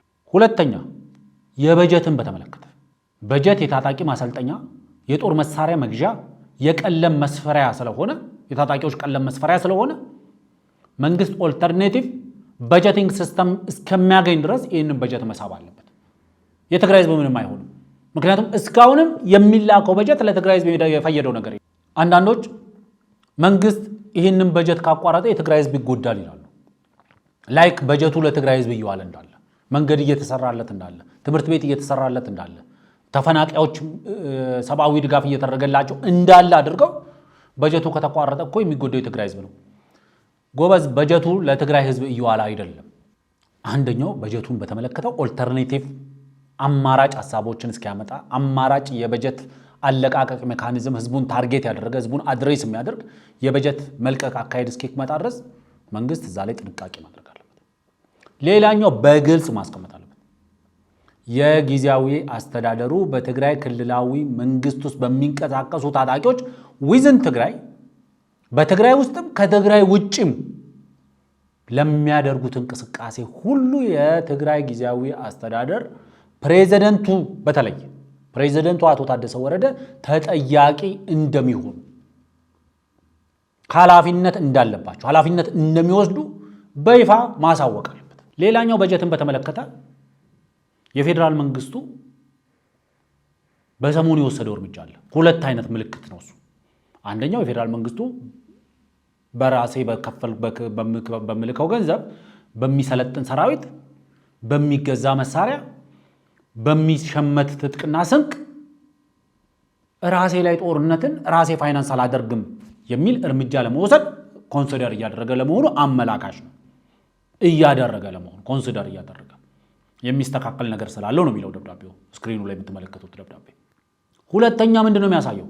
የፌደራል መንግስቱ እስከ ጥቅምት 12 ድረስ ይህን ደብዳቤ ጽፎ ከትላንትና በስቲያ ይህን ደብዳቤ እስኪጽፍ ድረስ ጥቅምት 12 ለትግራይ ጊዜያዊ አስተዳደር የጥቅምት ወር የበጀት ድጋፍ 2 ቢሊዮን ብር አካባቢ ለትግራይ ህዝብ ለመልቀቅ ፈቃደኛ ነበር። ስለዚህ የፌደራል መንግስቱ ነገ የፌደራል መንግስቱን የጦርነት ጀማሪ የምትል ነገር ከመጣች ምክንያቱም አይባልም ነገር የፌደራል መንግስቱን በሰሜን ዕዝን አጥቅተው ያን ሁሉ ጭፍጨፋ ፈጽመው መብረቃዊ ጥቃት አድርሰን ያሉን ሰዎች ገልብጠው ጦርነቱ ፌደራል መንግስቱን የጀመረው እኛ ራሳችንን የተከላከልነው ወደሚል ትርክት እንደወሰዱት ሁሉ አሁንም እኛ አይደለንም ፌደራል መንግስቱን ጦርነት የጀመረው ለሚሉ ሰዎች ይሄ ማስረጃ ነው። እስከ ትላንትና በስቲያ ድረስ የፌደራል መንግስቱ የጥቅምት ወር የበጀት ድጋፍ ለትግራይ ክልል አድርጓል። በጀት አይደለም የበጀት ድጋፍም ጭምር ተጨማሪ በጀት ጭምር ማለት ነው። ይሄንን በደንብ አንጥሮ ማየት ያስፈልጋል። ይሄንን በደንብ አስምሮ ቦልድ እና አንደርላይን አድርጎ ማስቀመጥ ያስፈልጋል። ምክንያቱም ነገ ለማንኛውም ነገር ማስረጃ ስለሚሆን ማንንም አዝሎ በማንም ታዝሎ ማንም ቢመጣ የኢትዮጵያ መንግስት የኢትዮጵያ ህዝብ ኢትዮጵያ እንደ ሀገር ራሷን ከጥቃት ለመከላከል ግንባራቸውን የማያጥፉ ደረታቸውን ለጦር እግራቸውን ለጠጠር የሚሰጡ ዜጎች ሀገር ነችና በሚገባው ቋንቋ አናግሮ መመለስ አስፈላጊውን ትምህርት መስጠት በተልእኮ ብቻ ሳይሆን በቆሙበት መሬትም ኢትዮጵያ መሬት ላይ እንዳይቆሙ ማድረግ አስፈላጊ ነው ብዬ ነው። አሁን ራሱን ህወሓት ብሎ የሚጠራው በምርጫ ቦርድ ህገወጥ ተብሎ የተፈረጀው ቡድን ወደ ቀደመ መጠሪያው አሸባሪው ህወሓት ተብሎ መጠራት አለበት።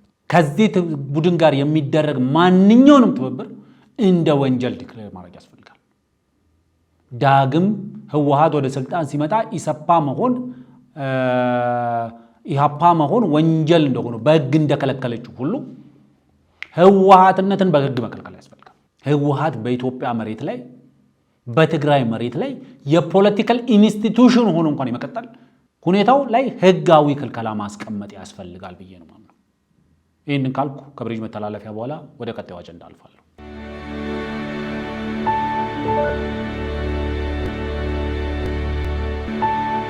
እንግዲህ ቀጣዩ አጀንዳችን ትንሽ አጠር አድርጌ ለማየት ሞክራለሁ ካለው ጊዜ አንፃር።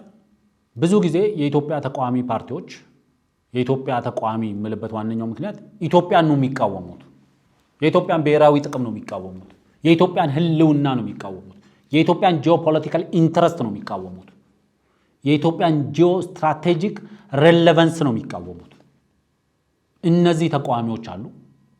ሌሎቹ በኢትዮጵያ ሉዓላዊነት፣ በኢትዮጵያ ጥቅም፣ በኢትዮጵያ ህልውና ላይ የማይደራደሩ ደግሞ የመንግስት ተፎካካሪ ኃይሎች አሉ።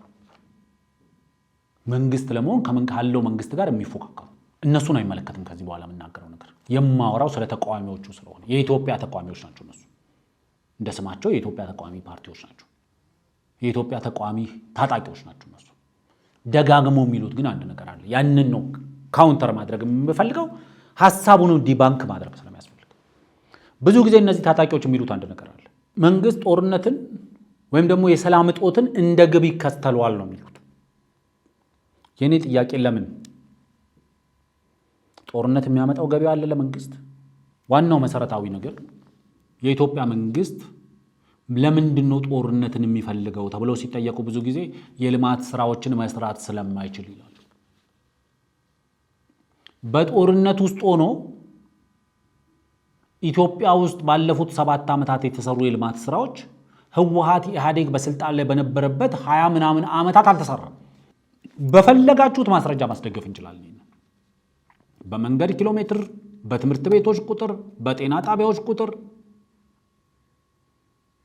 በብዙ ነገሮች ኢትዮጵያ ውስጥ የተሰሩ ስራዎች ባለፉት 20 ምናምን ዓመታት አልተሰሩም። ጦርነት አስፈልገውም ኤግዚስት ለማድረግ ማለት ነው።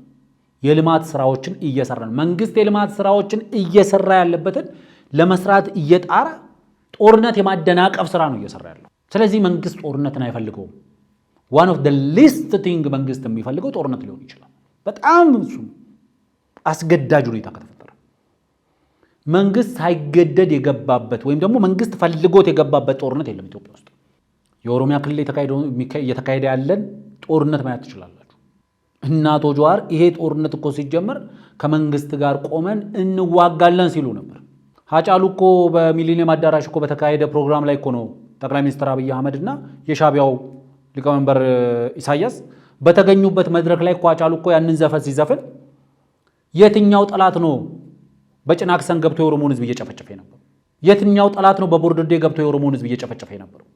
አሁን ካለበት ቦታ አንጻር አቋሙን ክዶ ጠቅላይ ሚኒስትሩን ለመተቸት ሲል አቶ ጀዋር የሚናገረው ንግግር ሳይሆን ያኔ ምን ሲል ነበር? ከጠቅላይ ሚኒስትሩ ጎን ቆመን እንዋጋቸዋለን፣ ከመከላከያ ሰራዊቱ ጎን ቆመን እንዋጋቸዋለን፣ በዚህ ሰዓት መንግስት የሚወጋ መንግስት አይደለም እያለ እኮ ነበር። የሚወጉት ስለነበሩ በትግራይ ጦርነት የፌዴራል መንግስቱ ለመሸሽ ያላደረገው ምን አለ? ጦርነት ሸሽቶ እኮ ነው የሀገር ሉዓላዊነት መከላከያ ይሆናሉ የተባሉ የጦር መሳሪያዎችም ሳይቀር ከትግራይ አይወጡም ተብሎ ህፃናት፣ እናቶችን፣ አዛውንቶችን አስፓልት ላይ አስተኝተው መንገድ ሲዘጋ ህፃናትን ሳይቀር አክብሮ መሳሪያዎቹን ባለማውጣቱ የሰራዊት አመራሮችን ሲሾም ሰራዊት አመራር መሾም አትችልም ተብሎ የሰራዊት አመራሮች ከኤርፖርት ሲመለሱ፣ ከፊሎች ሲታሰሩ፣ መቀሌ ላይ ቁጭ ተብሎ ፌዴራል መንግስትን አናቅም ከሱም ትእዛዝ አንቀበልም ሲባል ይሄን ሁሉ እኮ ችሏል መንግስት። ህግ ተጥሶ ህገ መንግስት ተጥሶ ለፌዴራል መንግስቱ የተሰጠ ብቸኛ ስልጣን የሆነው ብሔራዊ ምርጫ ቦርድን የማቋቋም ስልጣንን እሱን ሽረው የትግራይ ክልል ምርጫ ቦርድን ሲያቋቁሙ በትዕግስት ታልፏል። የተናጥል ምርጫ ሲካሄድ በትዕግስት ታልፏል። በዛ ምርጫ መንግስት እናቋቁም ብሎ መንግስት ሲያቋቁሙን በትዕግስት ታልፏል። ብዙ ነገሮች ደብል ትሪፕል ዳውን እየተደረጉ ማለት ነው። ያ ሁሉ ነገር ሲሆን ፖለቲካውን አየር ነፍቶት የነበረው ዛሬ በአማራ ክልል ታጣቂነት ዘርፍ ውስጥ የተሰማሩ ሰዎች ሳይቀሩ የዚህ መንግስት ትዕግስት እስከምንድን ነው? ፍርሃትም ሳይኖርበት አይቀርም ወደ መባል ነው የተሄደው። የፌዴራል መንግስቱ ይህን ሁሉ ትችት ተቋቁሞ ነው ሰሜን እዝ እስኪጠቃበት ጊዜ ድረስ ወደ ጦርነት ላለመግባት ያደረገውን እንቅስቃሴ ማስታወስ ይቻላል። ወደ አማራ ክልልም እንምጣ። ሰሜን እዝ ላይ የተደረገው አይነት ተግባር እኮ ነው በአማራ ክልል በሚገኝ ሚሊታሪ ቤዝ ላይ የተደረገው። ሰራዊቱ በካምፕ እኮ ነው የተጠቃው። አንድ የዚህ ጦርነት አንቀሳቃሽ የነበረ ሰው ቢሮ ውስጥ ቁጭ ብሎ ደብዳቤ ጽፎ ሰራዊቱን የአማራ ክልል ልዩ ኃይል ትጥቅን ፈታ ወደ ቤት ይሂድ አይነት የሚመስል ደብዳቤ ጽፎ ለውጭ ሰዎች ሰጣቸው። እነዛ ሰዎች ያንን ደብዳቤ ለጠፉ። ሰራዊቱ መሳሪያውን እያያዘ ወደ ጫካ ገባ። ዓላማው እሱ ነበር። ይህንን ተልእኮ የወሰዱት ታጣቂዎች በፊትም ጫካ የነበሩ ነበር። የአማራ ልዩ ኃይል የሚባለው ከፊሉ ተቆርሶ እዛ ገባ። ያዛ የገባው ሰራዊት ሄዶ መከላከያውን አጥቅቷል። በካምፕ ውስጥ እስኪጠቃ ድረስ በአማራ ክልል ውስጥ መንግስት ጦርነት አልጀመረም። ቤኒሻንጉል ብትሄድ የህዳሴ ግድብ ግንባታን ለማስተጓጎል ጭምር ጦርነት ያደርጉ የነበሩ ታጣቂዎች ነበሩ። እነሱን ለመከላከል ነው መንግስት እርምጃ የወሰደው። ሶማሊ ብትሄድ የአብዲሌን ጉዳይ ማንሳት ትችላለህ። ፌዴራል መንግስቱ ምን ስላደረገ ምን እንደተደረገ። አንዳንዶች ፌዴራል መንግስቱ በጦርነትና በሰላም መካከል አማራጭ ብፌ ተዘርግቶለት ጦርነትን መርጦ የገባበት ይመስል ያለ ጦርነት መኖር አይችልም የሚል ፕሮፓጋንዳ ለመንዛት ይሞክራል። እኔ በግልጽ ቋንቋ መናገር የምችለው ከመንግስት በላይ ያለ ጦርነት መኖር የማይችሉ ታጣቂ ቡድኖቹ ናቸው። ከመንግስት በላይ ጦርነትን እንደ ፖለቲካ ስልት የሚያስብ፣ ጦርነትን እንደ ትግል ስልት የሚጠቀም፣ ጦርነትን እንደ ፖለቲካ ርዕዮት የሚያይ ታጣቂ ቡድን ወደ ስልጣን ቢመጣም ጦርነትን የአስተዳደር ስልት ያደርገዋል እንጂ ሌላ ምንም የአስተዳደር ስልት አያደርግም። ዲሞክራሲ፣ ነፃነት አያመጣም። ያለ ጦርነት ግን መኖር አይችሉም። እነዚህ የኢትዮጵያ ተቃዋሚዎች፣ የኢትዮጵያ ብሔራዊ ጥቅም ተቃዋሚዎች፣ የኢትዮጵያ ሀገራዊ ህልውና ተቃዋሚዎች ያለ ጦርነት መኖር አይችሉም። ይሄ በግልጽ መታወቅ አለበት። መንግስት ጦርነትን የሚፈልግበት ምንም ምክንያት የለም። 30 ቢሊዮን ዶላር አካባቢ ኮስት የሚያደርጉ ፕሮጀክቶችን ለመስራት የሚያስብ መንግስት ነው። እነዚህ ፕሮጀክቶች ለመተግበር ሰላም ይፈልጋሉ። መንግስት ቁርጠኝነቱም እነዚህን ፕሮጀክቶች መሬት ላይ ለማዋል የፋይናንስ አቅሙም አለው። ኦንሊ ቲንግ ሰላም ይፈልጋል። ያለውን አቅም በጦርነት ላይ ማባከን አይፈልግም። ህዝብ መንግስትን በስልጣን ላይ ለማቆየት የህዝብ የሚፈልገውን ነገር እንዲሰራለት ነው የሚፈልገው አይደል? ምንድነው የሚፈልገው? ልማት። ምንድነው የሚፈልገው? እኩል የጋራ ተጠቃሚነት። ምንድነው የሚፈልገው? በሰላም ወጥቶ መግባት። መንግስት ይሄንን ለማድረግ የሚያስፈልገውን ካፒታል በጦርነት ላይ ማባከን አይፈልግም። ለዚህ ነው በተገኘው አጋጣሚ ሁሉ ከመንደር ጎበዝ አለቆች ከጦር አበጋዞችም ጋር ጭምር ሳይቀር መንግስት የንወያይ በሰላማዊ መንገድ ተነጋግረን ችግሩን እንፍታ የሚለው። ለዚህ ነው ጦርነትን የሚፈልግ ሰው ለምሳሌ ወደ ሱዳን ኬዝ ውስጥ ብንሄድ የሱዳን በሁለቱም ወገኖች የሱዳን ህዝብ ጠላቶች እንደሆኑ አውቃለሁ። ያለኝ መረዳት ያለኝ ንባብ እንደዛ ነው። ሁለቱም ወገኖች የሱዳን ህዝብ ጠላቶች ናቸው። አርኤስኤፍ በለው የሱዳን አርምድ ፎርስ በለው ሁለቱም የሱዳን ህዝብ ጠላት ናቸው። ቡራኑን ሰደው በቅርቡ ስለ ድርድር ምናምን ሲነገር ምንድን ነው ያለው? ምደራደረው ወደ አዘጋጀውት ካምፕ ተጥቅፈተው ሲገቡ ነው። ካምፕ አለው እንጂ ወደ እስር ቤት ተጥቅፈተው ተጥቃቸውን አስከራክበው ወደ መንግስት ወደ አቋቋመላቸው እስር ቤት ሲገቡ ነው ጥያቄ። የኢትዮጵያ መንግስት እንደዛ አላለም። ይህን ሁሉ ግፍ ፈጽመውበትም ማለት ነው። ለመነጋገር ተነጋግሬ ችግሮችን ለመፍታት ፈቃደኛ ነኝ። ከምንገዳደል ብንነጋገር ይሻላል። በድሃ ጥሪት፣ በእዳ፣ በብድር፣ በእርዳታ የተገነቡ መሰረተ ልማቶቻችን አይውደሙ፣ የልማት ስራዎቻችን አይስተጓጎሉ፣ ኖቆች ብለን እንነጋገር ነው የኢትዮጵያ መንግስት እያለ ያለው። ምክንያቱም ጦርነት ስለማይፈልግ። ስለዚህ ይሄ መንግስት ጦርነት ይፈልጋል ተብላ ተደጋግማ የምትነገር ነገር ለምን ቢባል ምክንያት የሌላት ነች። መንግስት አንድም ፈልጎ ፈቅዶ የገባበት ጦርነት የለም። አንድም ለዛውም ራስን ለመከላከልም በጣም ዘግይቶ ነው የሚገባው መንግስት። በዚህ ነው መወቀስ ካለበት መወቀስ ያለበት። አት ኤርሊ ስቴጅ ላይ ቢመታቸው ሊጠፉ የሚችሉትን ኃይሎች በትዕግስት ስም አሳድጎ በትዕግስት ስም አሰልጥኖና አስታጥቆ ከዛ በኋላ ነው እርምጃ መውሰድ የሚጀምረው። አሰልጥኖና አስታጥቆ ስል ኢንዳይሬክትሊ ጊዜ በመስጠት እንጂ ካምፕ ውስጥ አስገብቶ ወይም ደግሞ መሳሪያ ሰፍሮ በመስጠት አይደለም። ኢንዳይሬክትሊ ግን እሱም ተደርጓል። ስለዚህ መንግስት ጦርነትን አይፈልግም። መንግስት ሰላምን ይፈልጋል። ምክንያቱም በጣም ብዙ የልማት ስራዎች የመስራት አቅምም ፍላጎትም ያለው መንግስት ስለሆነ የህዝብ ተጠቃሚነትን የሚያረጋግጡ የህዝብ በሰላም ወጥቶ መግባትን የሚያረጋግጡ የልማት ስራዎችን ለመስራት ስለሚፈልግ ይሄ መታወቅ አለበት በግልጽ። ስለዚህ ይሄ በየመንደሩ የምታወሩትን መንግስት ያለ ጦርነት መኖር አይችልም የምትሉትን ወደ ራሳችሁ ገልብጣችሁ ብትፈትሹ ጥሩ ነው። ለኔ እስከሚገባኝ ድረስ እስከማቃችሁ ድረስ ቁጭ ብዬ አንዳንዴ ሊስት አውጣ አደርጋለሁ። እስቲ እዚህ ታጣቂዎች ውስጥ ማንን አውቃለሁ ላሉ የተወሰነ ከደርዘን በላይም ሰዎች ማቀባቸዋለሁ። እዚህስ ማንን አውቃለሁ ፐርሰናሊ ማውቃቸው። ለነዚህ ሰዎች ብቸኛው ኤግዚስት ሊያደርጉ የሚችሉ በጦርነት ነው። በሰላም ኤግዚስት ማድረግ አይችሉም። በልማት ውስጥ ኤግዚስት ማድረግ አይችሉም። በዝርፊያ ውስጥ ነው ኤግዚስት ማድረግ የሚችሉት። ይሄው በትግራይ እኮ የምናየው ነው። ህዝብ ይደህያል፣ ህዝብ ይደቃል፣ ህዝብ ከድንኳን አይወጣም፣ ህዝብ ይሰቃያል። እንደ ሙአመር ጋዳፊ የወርቅ ሽጉጥ ካልተሰራልኝ የሚል የጦር አበጋዝ ደግሞ አለ። መሬት እየቆፈረ ማዕድን እያወጣ ማዕድን እየሸጠ የራሱን የጦር ሰራዊት አደራጅቶ ቀጣዩ ፕሪጎጂን ካልሆንኩ ቀጣዩን ዋግነር ካላቋቋምኩ ይላል። ታጣቂዎቹ እስከዛ ናቸው። ታጣቂዎቹ በሰላም ውስጥ ኤግዚስት ማድረግ አይችሉም። ለዚህ ነው ለእያንዳንዱ ውሃ ቀጠነ የፖለቲካ ምክንያት በረሃና ጫካ የሚታያቸው። ለዛ ነው በጠረጴዛ ዙሪያ ቁጭ ብሎ ለመነጋገር እውቀት ይጠይቃል። ጦር ሜዳ ወርዶ ደግሞ ተኩስና መሳሪያ ለማወዛወዝ ቃታ የሚስብበት ጣት እንጂ ጭንቅላት አይፈልግም። ይሄ ነው መታወቅ ያለበት። ይሄ በግልጽ መታወቅ ስላለበት ነው ማለት ነው። ሌሎቹ በተለያዩ ሚዲያዎች ላይ ስለተባሉ ብዙም ኢንዲቴል ገብቼ ማውራት አልፈልግም። እንግዲህ ይሄኛውን አጀንዳ ትንሽ አጠር አድርጌ ነው፣ ምክንያቱም በተለያየ ጊዜ ደጋግመን የምናነሳው ነው። በፊትም አንስተነዋል፣ ከዚህ በኋላም ደጋግመን እናነሳዋለን። ሀገራችን ውስጥ በጣም ብዙ የሰብአዊ መብት ጥሰቶች አሉ።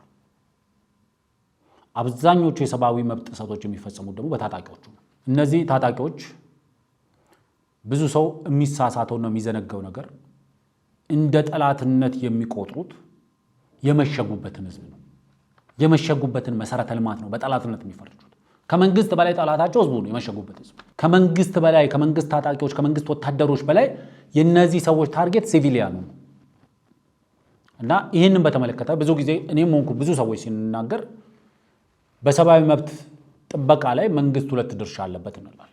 በዓለም አቀፍ ህግጋትም በተለያዩ ኮንቬንሽኖች ውስጥም የሚቀመጥ አንደኛው መንግስት የሰብአዊ መብት ጥሰቶችን ያለመፈጸም ግዴታ አለበት። ሁለተኛው የመንግስት ግዴታ ደግሞ አርቱፒ የሚባለው ሪስፖንሲቢሊቲ ቱ ፕሮቴክት የሚባለው ሌሎችን ከጥቃት የመከላከልም ደግሞ ኃላፊነት አለበት። መንግስት አለመፈጸምን መተግበር አለበት፣ መከላከልንም መፈጸም አለበት። እነዚህ ሁለቱ ግዴታዎቹ ናቸው። ብዙ ሰው ለእያንዳንዷ ችግር ኢን ኤቭሪ ኢንች ኦፍ ኢትዮጵያን ቴሪቶሪ ለምትፈጸም እያንዳንዷ የዜጎች የመኖር ህልውና አደጋ ላይ ሲወድቅ መንግስት እንዴት መከላከል አልቻለም? የመንግስት ታጣቂዎችም በዜጎች ላይ የሚፈጽሟቸው የሰብአዊ መብት ጥሰቶችም ካሉ መንግስት ይህን እንዴት ያደርጋል እየተባለ መንግስት ይወቀሳል። ይህንን ከሌላ አንግልም ማየት ያስፈልጋል። we need to be realistic። እውነቱን ለመናገር መሬት ላይ ወርደን ነው መነጋገር ያለብን። አየር ላይ ይሄ አለ፣ ይሄ በዓለም አቀፍ ስታንዳርድ ነው። ይሄ ግን ወደ ኢትዮጵያ መሬት ላይ እንውረድ። የክቡር ጠቅላይ ሚኒስትር ዶክተር አብይ አህመድ መንግስት ወደ ስልጣን ሲመጣ ኢትዮጵያ ውስጥ የነበረው የሎ ኢንፎርስመንት ወይም ደግሞ የህግ አስከባሪ አካላት እንዴት ነበር አወቃቀራቸው? በመከላከያ ሰራዊት ደረጃ ካየነው ከ150 ሺህ ያልበለጠ መከላከያ ሰራዊት የነበራት ሀገር ነች። በብዙ ችግሮች የተተበተበ በብዙ ጫናዎች ውስጥ ያለ የመከላከያ ሰራዊቱ አባላት ደግሞ በብዙ ችግሮች ውስጥ የተተበተቡ ከመካከላቸው ፕሮፌሽናል ዲሲፕሊን አላቸው የሚባሉ አት ኤርሊ ስቴጅ ሪታየር እንዲያደርጉ የሚደረጉበት በሰራዊቱ ተወዳጅ ናቸው የሚባሉ የሰራዊቱን ሞራል ያነቃቃሉ፣ ሞራሉን ይገነባሉ የሚባሉ ሰዎች አት ኤርሊ ስቴጅ ወደ ጡረታ የሚገለሉበት በሰራዊቱ ላይ ነውረኛ ተግባር በመፈጸም ጭምር የሚታወቁ ሰዎች ደግሞ ጡረታ እድሜያቸው አልፎም ጭምር ከሰራዊቱ ጫንቃ ላይ ማይወርዱበት በብዙ መከፋፈል ውስጥ በብዙ ብዥታ ውስጥ ያለ ሰራዊት ነበር። የአንድ ፓርቲ አገልጋይ ሰራዊት ነበር። የፖሊስ የምናምን የምንለው ተመሳሳይ ነው። ክልሎች ላይ ደግሞ ስትመጣ ከፌዴራል መከላከያ ሰራዊቱና ከፌዴራል የህግ አስፈጻሚ አካላት ቁጥር በእጥፍ የሚበልጥ ትናንሾቹ ክልሎች ሳይቀሩ የፖሊስና የልዩ ኃይል ታጣቂዎች ነበሯቸው። እነዚህ ታጣቂዎች እነዚህ የፖሊስና የልዩ ኃይል ታጣቂዎች ከፌዴራል መንግስቱ የሚለዩበት እምብዛም በአቅም ሊያውም በቁጥርም በአቅምም ሊያውም አንዳንዴ የሚበልጡበት ቦታ አለ። መድፍ ሲጎትቱ ላናይ እንችላለን። ታንክ እያንጋጉ ሲመጡ አላየንም። ከዛ በመለስ ግን ባሉ የትጥቅ ደረጃዎች ግን ከመከላከያ የተናነሱ አልነበሩ። በቁጥር ይበልጡታል፣ ከመከላከያ የተናነሱ አይደሉም። እስከ ፓራ ኮማንዶ ድረስ የሰለጠኑ ናቸው።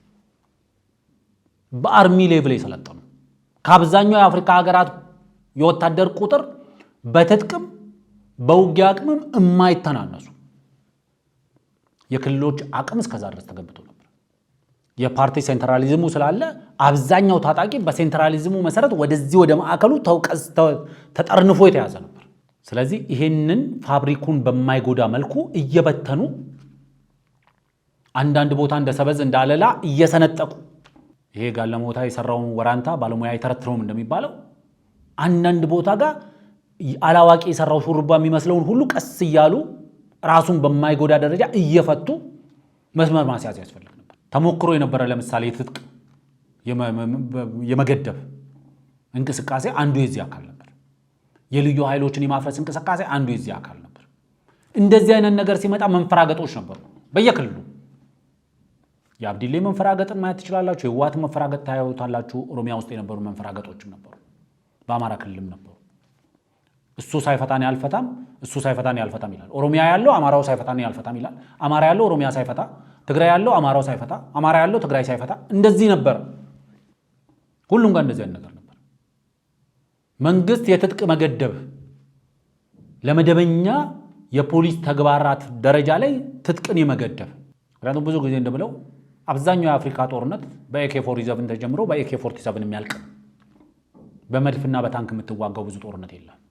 ኢንተርናል ሲሆን ደግሞ እንደዛ ነው።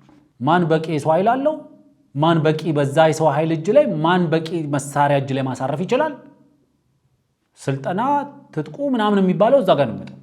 ግን አብዛኛው በክላሽንኮቭ ደረጃ በበቂ ደረጃ የታጠቀ በስልጠና ደረጃ እስከ ፓራ ኮማንዶ ድረስ የሰለጠነ በበረሃ ውስጥ ጭምር ለአስቸጋሪ ኢንቫይሮንመንት የሚሰለጥን ሰራዊት ነው የነበረው። ስለዚህ ይሄንን ቀስ እያሉ ወደ ህግ መስመር ማምጣት ያስፈልጋል። ምክንያቱም መንግስት ያለማድረግም የመከላከልም ግዴታውን ለመወጣት የሎ ኢንፎርስመንቱን በዲሲፕሊን ደረጃ ከነበረበት አዘቅት ከፍ ማድረግ ይፈልጋል። በተቋማዊ አደረጃጀትም ደረጃ የመከላከል አቅሙን መወጣት ወደሚችልበት ደረጃ ከፍ ማድረግ ይፈልጋል። ይሄ በአንድ 5 እና 6 ዓመታት ውስጥ የምታሳካው ነገር አይደለም። ብዙ ዳተኝነቶች፣ ብዙ ሴራዎች ነበሩበት። አብዛኛው ውጊያ የዚህ ውጤት ነው። በአግባቡ በዲሲፕሊን ያልተያዘ የክልሎች ታጣቂ ቡድን ከፊሉ በመንግስት ደሞዝ የሚተዳደር ከመንግስት ትጥቅና ስንቅ እየቀነሰ ለታጣቂ ቡድን የሚያቀብል ሎ ኢንፎርስመንት ነው ያለው። ይሄንን ይዘን እነዚህ ሁለት ግዴታዎችን ያለመፈጸምና የመከላከል ግዴታዎችን መወጣት ይቻላል ወይ ነው ጥያቄ። እዚህ ጋር ነው ህዝብ ኢንጌጅ ማድረግ ያለበት። ብዙ ጊዜ ይገሉና ህዝብ ይጨፈጭፉና ከዛ በሌላ በኩል ደግሞ ዞሮ ይመጡና